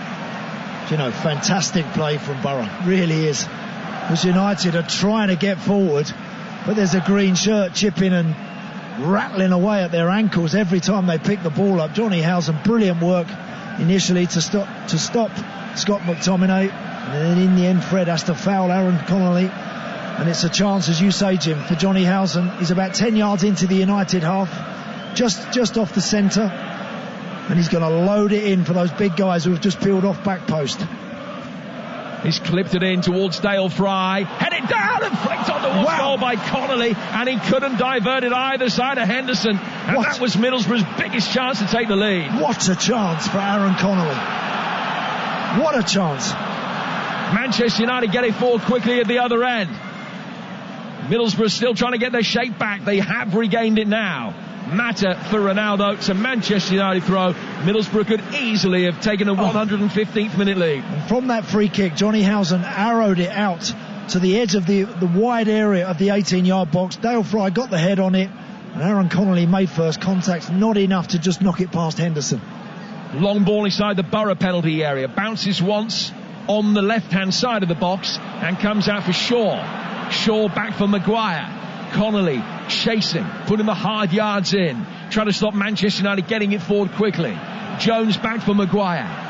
Crowd wanting a greater display of urgency here from the men in red. Shaw down the left-hand touchline. Elanga further down the line. Here's Harry Maguire trying to pass his Chris Wilder audition as a overlapping centre-half, and then gets the ball and passes it straight out of play for a throw to Middlesbrough. I just mentioned about getting in behind the back line. Harry Maguire does that. Put your left foot on it, wrap your left foot around it, and just put it into the box.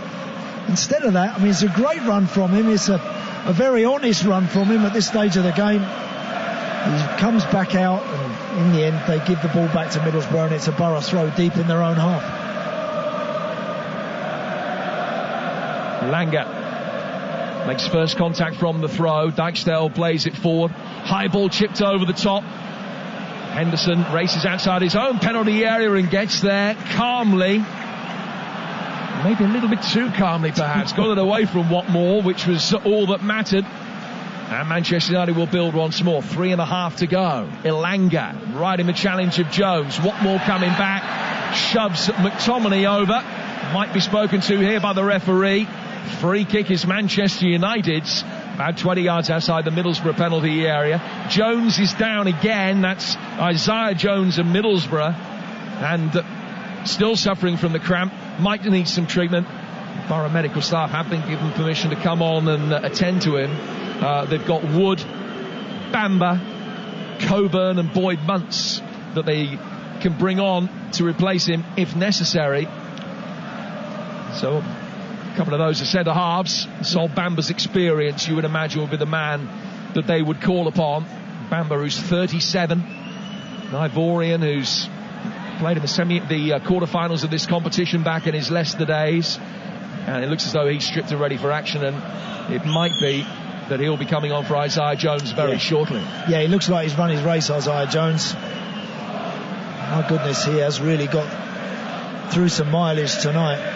He's racked up the distances, he really has. Played very, very well. He's back up on his feet, but it looks like Sol Bamba is going to be coming on, and he'll put himself, I would have thought, right in the thick of things in those three central defenders. Maybe Paddy McNair shifting out to a right back position, something like that.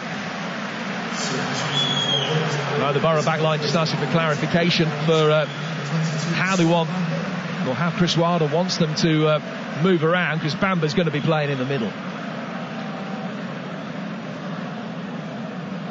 So Bamba has come on. First of all, this free kick to defend. There are two in the Middlesbrough wall. Bruno Fernandes stands over it for an in-swinger. Luke Shaw might send it away from goal. And he does that. Out comes Lumley. Good punch clear. Out only as far as Dallow, though. Right-footed ball in from him. McTominay with a looping header, tipped over the bar by the backtracking Lumley. And Manchester United have a corner with 90 seconds to go. Yeah, Joe Lumley did well, actually, to punch the initial cross from Luke Shaw. It was Diogo Dallow, fed it back into the box, and unfortunately for him, he had to tip it over the bar. In comes Mata's corner. It's 1-1. Maguire going up for it. Couldn't get there. Half cleared by the first Middlesbrough defender. Tavernier got it further away, and then Fred on halfway has passed it straight out of play for a throw which will be taken on the Middlesbrough right. Now we've only got a minute to go. There's going to be some more time to be added on. Another minute, maybe two at a push at the end of this period of extra time. Penalty shootout is only moments away. That would be a victory in itself for Middlesbrough, but would they be able to complete the job against the 12-time FA Cup winners? Can either side create one last worthwhile opportunity? Ball in the hands of Dean Henderson. Plays it out from the back. You're with TalkSport. It's one apiece. High ball towards the edge of the penalty area, which Ronaldo goes up for.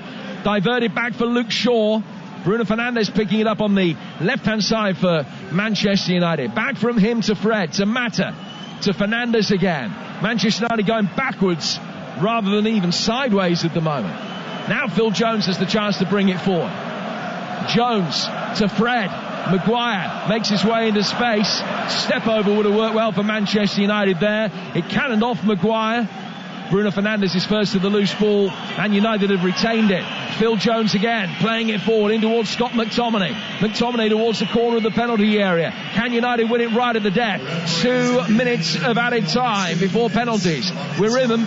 Ilanga in a central position, 25 yards from goal. Back for Luke Shaw. Shaw trying to run the long way round Watmore. Back out for Juan Mata again. Mata clipping it in left-footed. They're arriving at the far post. Ilanga went up for it. Tavernier got it. Fred clipping it back in. Ronaldo stretching. Can't get a touch. And Peltier will whack it away for Middlesbrough towards halfway. And there's just over a minute to go. Yeah. And Borough have just got to try and get organised, because United are pouring forward. Each time they get the ball, they're trying to feed it into the wide areas, and you know it's coming straight into the box. Every back pass, like that one there from Harry Maguire, greeted with a chorus of boos now from the United faithful. They just want to see the ball in the box. Henderson to Jones. Dallow with a long diagonal. Dijkstale's come off his thigh and goes behind for a corner. 40 seconds of stoppage time at the end of extra time to go. Bruno Fernandes trots across as fast as his tired legs could carry him. Now and ever for Manchester United from this corner. Clipped in towards the penalty spot. First contact from Maguire. Back into the fray. Bruno Fernandes rifles it in. And it almost cleaned Phil Jones out on the edge of the 6-yard box. His header too brisk over the bar. Out of play. Goal kick to Middlesbrough. And that is going to be that. It is going to be that. You know, it's been a riveting cup tie. It really has. And I think Borough deserve to get to penalties. I think they've been so honest with their performance. As we mentioned, Jim, United could have had it all wrapped up, done and dusted by half-time. They didn't. And Borough they never took a step back. They've always kept going forward, to their credit. And in extra time, whilst United again have dominated all the stats, they haven't shrunk Middlesbrough. They've kept going, and it looks like we're going all the way. Manchester United, much the better side in the first 45, only had a 1-0 advantage. Middlesbrough, an end of luck about their equalising goal just past the hour mark. Then a number of decent exchanges. Borough playing their best football of the game in that second period. Manchester United taken to extra time, couldn't find a way through. They missed decent chances. A night where they've hit the post, the bar, missed the penalty. Now it goes to penalties. In a repeat of the 2015 League Cup tie between these two. Dead level after extra time. One apiece on this occasion. But who will be able to hold their nerve in the shootout? You can react to everything you've heard tonight live and exclusively on TalkSport with the Sports Bar coming up with Adam Cattrall and Carlton Cole. Get your calls in 03717 2233 44. Andy Townsend. You mentioned it a few moments ago. It's I think, even with that lucky equaliser, you have to say Middlesbrough have done so well to stay in the game since that point. They have. They've had a good shape. I think the guys at the back have done terrific for them. I think Dale Fry has been excellent. Everything that's come in the box, he's put his head on it, actually at both ends of the field. But to a man, they've worked tirelessly. Tavernier and Johnny Howson in the middle of the park.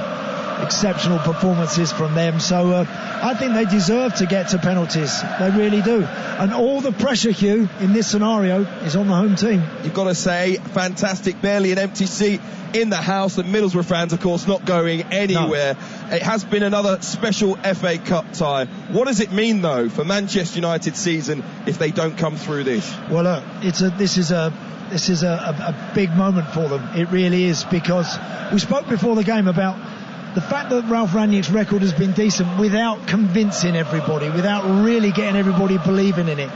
If this penalty shootout goes wrong, just like Ole Gunnar Solskjaer, he had his moments when it looked like he got them going, and then all of a sudden they fell back and they were going in the other direction. This will be a massive blow to United if they don't come through this. Aaron Connolly could have snatched it at the end. Couldn't he? You and I were off our seats. Well, he could have done. You know, again, if he makes better contact there, I mean, he certainly anticipated things. He was alive and he was sharper about it than anybody else. If he just makes a bit better contact, he could knock that past Henderson, and they might be celebrating with their fans right now. Look, cool heads. Now it's about cool heads. A lot of those United boys have been in this situation, not only once or twice, but many times. Well, they lost the Europa League final last season on penalties. It went to the goalkeepers. Will that affect them, do you think, Jim? Well, it was a different goalkeeper tonight. It was obviously David De Gea, who didn't save any of the penalties in that one and then missed the decisive penalty. United have only won one of their last 7 shootouts. That was against Rochdale in a League Cup tie 2 seasons ago. And they've lost all 3 that they've had in FA Cup history. Now, none of these players were involved in those. That's just a statistical quirk rather than anything else. But they're in this position now. They've got everything to lose. All the pressure is on Manchester United here. There's none on Middlesbrough. The players walk out into the centre circle, the officials and the TV cameras waiting for them. The substitutes, those who've given everything, who've come off the pitch and maybe didn't get on the pitch tonight, assemble on the touchline. Chris Wilder, hands in his pockets. He dresses rather more suavely these days, I've got to say, and he's looked very relaxed this evening. He's given everything from that touchline to tell his players to keep fighting, to keep going. Ralph Rangnick maybe a little bit more quiet than Chris Wilder. I think the future for Ralph Rangnick in this position, when he came in and he said, it might be me. I get to decide the long-term future of the manager's position. If things go well, it might be me. His future as Manchester United manager hinges on the next 5-10 minutes, I think, Andy. Maybe. I wouldn't totally agree with that, Hugh, but there's no question it will have a bearing on it, and it will be a massive disappointment to him and to everybody in here should Manchester United not win this penalty shootout. We're about to find out. The penalties will take place away to our left-hand side at the Stretford end in front of that faithful home support for Manchester United. Dean Henderson and Joe Lumley make the long walk. I'll leave you for your commentary team after a 1-1 draw in the FA Cup 4th round. Andy Townsend, the former Borough captain, and Jim Bradford. Well, it was Manchester United that won the toss for the penalties, and as a consequence they will be taken in front of the Stretford end away to our left-hand side. Anthony Taylor's just having a word with the 2 goalkeepers, Joe Lumley and Dean Henderson, just reiterating that with VAR every movement, potential movement off the line is going to be checked. Yeah, it will be, you're right, Jim. So you've got to get it spot on as a goalkeeper nowadays. Gone are the days where a goalie could come flying out a yard off the line as the player's about to strike it. It's not going to happen. Middlesbrough's last penalty shootout ended in defeat. It was against Crewe in a League Cup tie a couple of years ago. They're going first in this one, and it's Paddy McNair, formerly of this parish, who will make that long, lonely walk forward. Anthony Taylor stands by the yellow ball, which is on the spot, has a word with McNair, who just readjusts the lie of the ball. Henderson kicking the left-hand post, getting some imaginary grass away from between the studs on his left boot, and now he stands making the goal look as small as possible, clapping his hands, moving his arms. The United fans behind that goal waving, doing everything they can to put McNair off, who strides forward and sends the keeper the wrong way, and Paddy McNair scores the first penalty in the shootout. Very well taken from Paddy McNair. Didn't fill me with massive amounts of confidence, Jim, when I saw him stepping up to take the first one, but all credit to him. He kept his composure, he was confident, and he slotted it, sent Dean Henderson the wrong way. Cristiano Ronaldo missed the penalty, of course, within the 120 minutes. It's Juan Mata that goes first. Okay, you've used in a moment as where you think, what number you think Ronaldo's going to take in this shootout and what the thought process might be. It's going to be Mata first, though, for United against Joe Lumley. Mata, the Spaniard, two-time FA Cup winner, hits it left-footed, sends him the wrong way. It's a really good penalty. Lumley dived to his right, and the ball went to the right-hand side of the goal as we look at it. It's 1-1 after a penalty apiece. Yeah, great penalty from Juan Mata. You're always under pressure when you're trying to catch up. When the first one's gone in, it's vitally important that you respond, and Juan Mata has done that perfectly. Again, sending the goalkeeper the wrong way, crisply hit and confidently dispatched into the corner. Martin Paero, the Argentine, spots the ball down. The referee again just having a word with Henderson, but this delays the penalty. It's going to be Paero. It's a long run up, and the goalkeeper went the right way, but he squeezed it underneath him, and all three penalties have been scored. Henderson very nearly stopped that. But Paero hit it briskly enough to get it past him, and it's 2-1 Middlesbrough. Well, Dean Henderson dives over it, Jim. He actually goes over the top of that one. You can't believe he hasn't saved it. I'm just looking at him now. He's absolutely furious with himself. He guesses right, and he absolutely almost goes in underneath his elbow. Not even an outstretched arm. That one should have been saved. He can't believe it. He beats the ground in frustration. Haven't had a miss yet. Harry Maguire next up for Manchester United. A slightly stuttering run-up. Really good penalty. Blasted into the bottom left-hand corner. That's been the best of them so far. It's 2-2. Good penalty, Harry Maguire. Tiptoed up to the ball a little bit. Just had one eye on Joe Lumley and then thumped it hard across his body. Again, sending the Middlesbrough goalkeeper the wrong way. Johnny Howson, wearing 16, the Middlesbrough captain, who has knocked Manchester United out of the FA Cup once before in his career. As a youngster with Leeds, now as a veteran with Middlesbrough, hoping that lightning can strike twice. The same end of the ground in which that Leeds goal went in all those years ago. Front of the Stretford end. Howson against Henderson! Into the bottom right-hand corner. And still we wait for the first miss. Now it's Fred next for Manchester United. What do they do with Ronaldo? Well, I think Ronaldo would probably be there to take the crucial penalty, the all-important one. Now at the moment United are having to play catch-up, so his penalty at the moment could be the one to keep it going. You know, it's often that last one is a crucial one. There's obviously loads of debate about whether it should be the fourth or the fifth penalty, your best penalty taker, but we'll see what's going to happen. Here's Fred, who's had a checkered Manchester United career. It's a stuttering run-up left-footed, and he has squeezed it into the bottom right-hand corner with Lumley going the right way. The worst of United's penalties so far, but good enough. He got it in. It's 3-3 after three penalties apiece. Again, this time Joe Lumley guesses right, but he's in springing to his left. He's ended up diving again, pretty much over the top of that one from Fred, which was accurately hit and enough pace on it to not allow the Borough keeper to get there. Marcus Tavernier takes three deliberate steps back. Henderson, again, indulging in a little bit of time wasting, just stood with his back on the goal net. Now he's on his line waiting. Tavernier, left-footed into the top right-hand corner. The first penalty that's really gone for height, and he scores.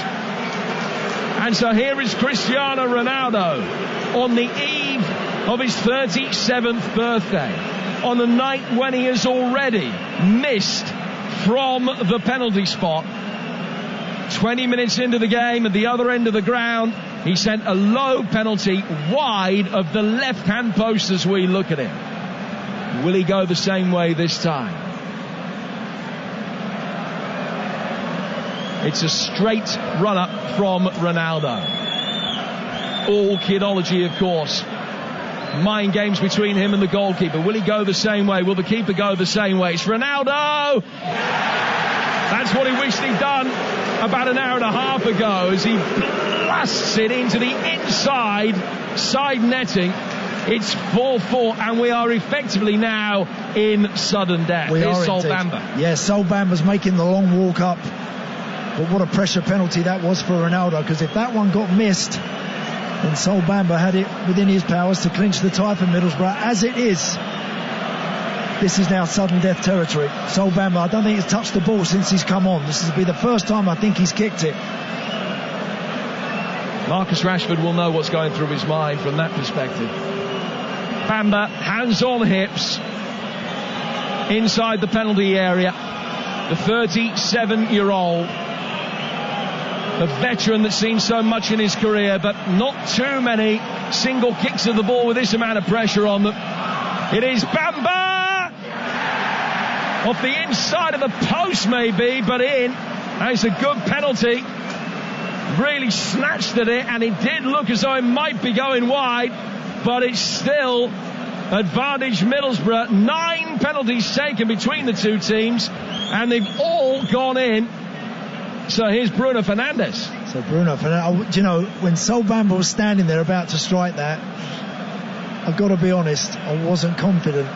But fair play to him. He just put his head down and he's thumped it past Dean Henderson. And now Bruno Fernandes has to score. This has got to go in. He missed a very big penalty against Aston Villa in the Premier League earlier this season. Bruno Fernandes against Joe Lumley. Right-footed, and he's just tapped it in with an initial movement that committed the goalkeeper, and he rolled it nonchalantly into the gap that Lumley had left. 5-5. And now by definition, you're in the territory of those that really didn't want to take one. Correct, Jim. You are. Once you get to this stage now, the guys that are walking up, they're not the first pick, so these guys, you just keep your fingers crossed and you just hope. I always think for some of these guys, put your head down and thump it. Put your head down and go for it.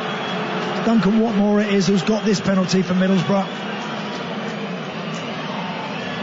Duncan Watmore, whose hand has played a major part in proceedings tonight. How would he get on with his right foot? Sends the goalkeeper the wrong way. Henderson committed himself really early on there, and Watmore just rolled it the other way. Dean Henderson there was almost laying down before Duncan Watmore got to the ball. He went so early with that one. Next up for Manchester United, Scott McTominay has to score to keep Manchester United in the FA Cup. 6-5 to Middlesbrough after 6 penalties each. McTominay taking 4 or 5 hasty steps back. He's looking nervous from here. Lumley trying to make the save, and he can't. McTominay scores. And Lumley went the right way, but McTominay again hit it quickly enough to get it past him. It's 6-6, and here's the big Borough number 6, Dale Fry. Yeah, good penalty from McTominay. Hit it hard. Joe Lumley again just dives over the ball. I'm sure David De Gea, if he'd have been out here tonight, he'd have saved one of these with his legs, because there's been plenty around the goalkeepers, but they've just not been able to adjust their bodies. That one there, Jim, should be saved. It's not actually he's hit it hard, McTominay, but it's not a good pen. That's gone between the right hand and knee of the diving goalkeeper. Dale Fry, a lifelong Middlesbrough supporter, with a chance to give his hometown team the advantage, and he does exactly that.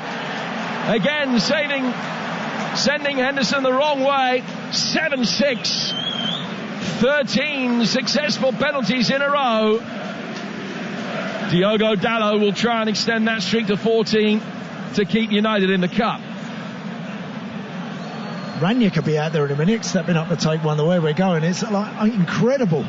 There's been some really good qualities. That one there from Dale Fry, brilliant penalty. Again, sending the goalkeeper the wrong way. Yeah, had he have even gone the right way there, Dean Henderson, he's not getting it. Lumley's turn, just to try and test the patience of the referee, but more critically, sow a few seeds of doubt in the mind of the man charged with keeping Manchester United in the cup. Dalot, 2 steps to his left-hand side, addresses the ball and whacks it into the bottom right-hand corner. It's 7-7. And is this set for the goalkeepers to have to take one? Shaping up that way. We're not there yet, but we are very much in the territory of those that you wouldn't expect to step forward. Because here's Lee Peltier. Peltier, in his mid-30s, 6 goals in 500 games in his career. There won't be many opportunities in the past that he's had to set himself up for this moment. Peltier against Henderson. Oh, he's cracked under the bar and in. He's a lucky man. Wow. He nearly skied it into the Stretford end, but it is in, and it is still advantage Middlesbrough, 8-7. And still we wait for the first miss. And every Manchester United man that makes his way forward just exudes nerves. It's young Anthony Elanga who's the latest to face the responsibility. A penalty to keep Manchester United in the FA Cup. A save from Joe Lumley here, and he's written his name in Middlesbrough history.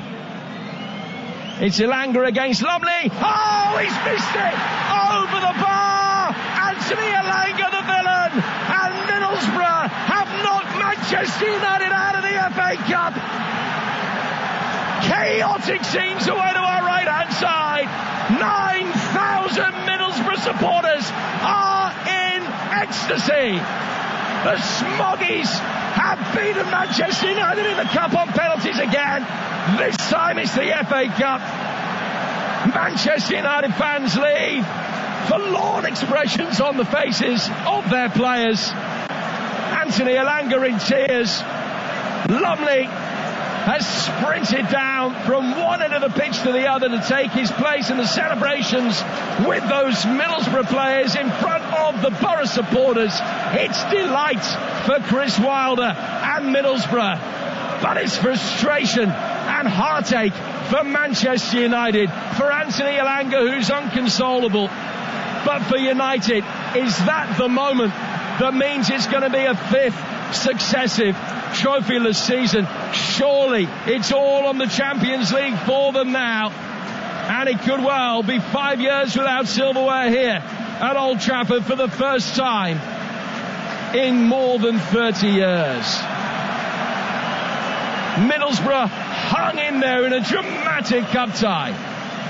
United should have been out of sight in the first 45 minutes. They hit the bar on 90 seconds. They missed the penalty. They scored. They hit the post. More than an element of luck about Middlesbrough's equaliser.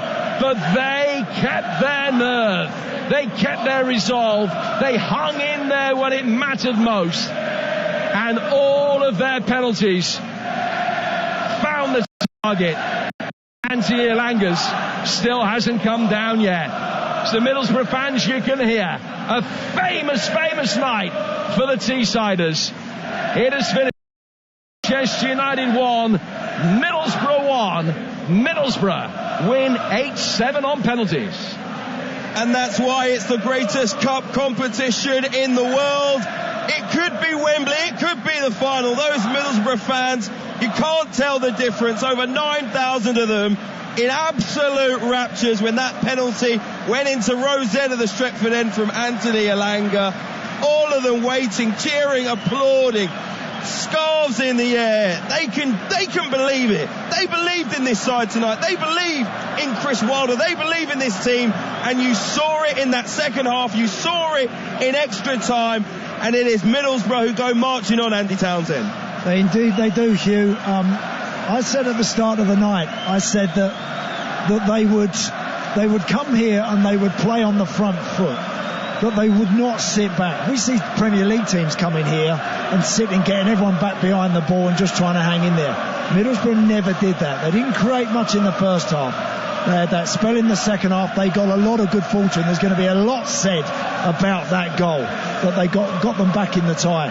But they played with great spirit, great heart, tons of courage. You don't come here and win from the Championship if you ain't got some guts. And they showed tons of that tonight. They hung in there. And I've got to say, at the end of it all, you have to say they deserve it. You've got to say they come here with inferior squad, technically inferior players, but they had heart, they had spirit, they had courage, and that carries you through. Manchester United, you could see they'd come off the training ground, they'd worked on everything in Dubai, they had a plan, and as time wore on, it hadn't worked. 30 shots in the game, it was they who shrunk. The big names of Ronaldo and Fernandes and Maguire, they never showed it tonight, and that is the reason that this Manchester United squad has been so heavily criticised over the years. Yeah, I'm afraid they get themselves into a position where they look like they're turning a corner, and then all of a sudden a result like this one comes along to jolt them and to knock them back once more. So look, lots for Ralph Rangnick and his players to ponder. The FA Cup will not be coming to Old Trafford this year. The Middlesbrough players continue to celebrate. Chris Wilder walks over to the Middlesbrough fans and gives them a round of applause. What a night. It's time for us to pick our man of the match on TalkSport, brought to you by Neutrogena T-Gel. Man of the match on TalkSport with Neutrogena T-Gel Therapeutic Shampoo. Official partner of TalkSport's FA Cup coverage. Contains coal tar. Always read the label. Do you know, Hugh, they had so many honest warriors out there tonight, Middlesbrough. I'm going to give it to Dale Fry. I thought he was immense at the heart of that Middlesbrough defence. I really did. And when he had to step up and take a penalty, his pen was as good as anybody. So it's Dale Fry tonight for me. That was our man of the match, brought to you by Neutrogena T-Gel Therapeutic Shampoo, official partner of TalkSport's FA Cup coverage. Man of the match on TalkSport with Neutrogena T-Gel Therapeutic Shampoo. Official partner of TalkSport's FA Cup coverage. Contains coal tar. Always read the label. I can barely hear myself think. I think we're on air. The Middlesbrough fans, it might as well be 70,000 of them. 03717 223344. Have your say on TalkSport this evening. Sports Bar is next with Adam Cattrall and Carlton Cole. On digital radio at 1089 and 1053 AM. This is TalkSport, powered by fans. Kick off your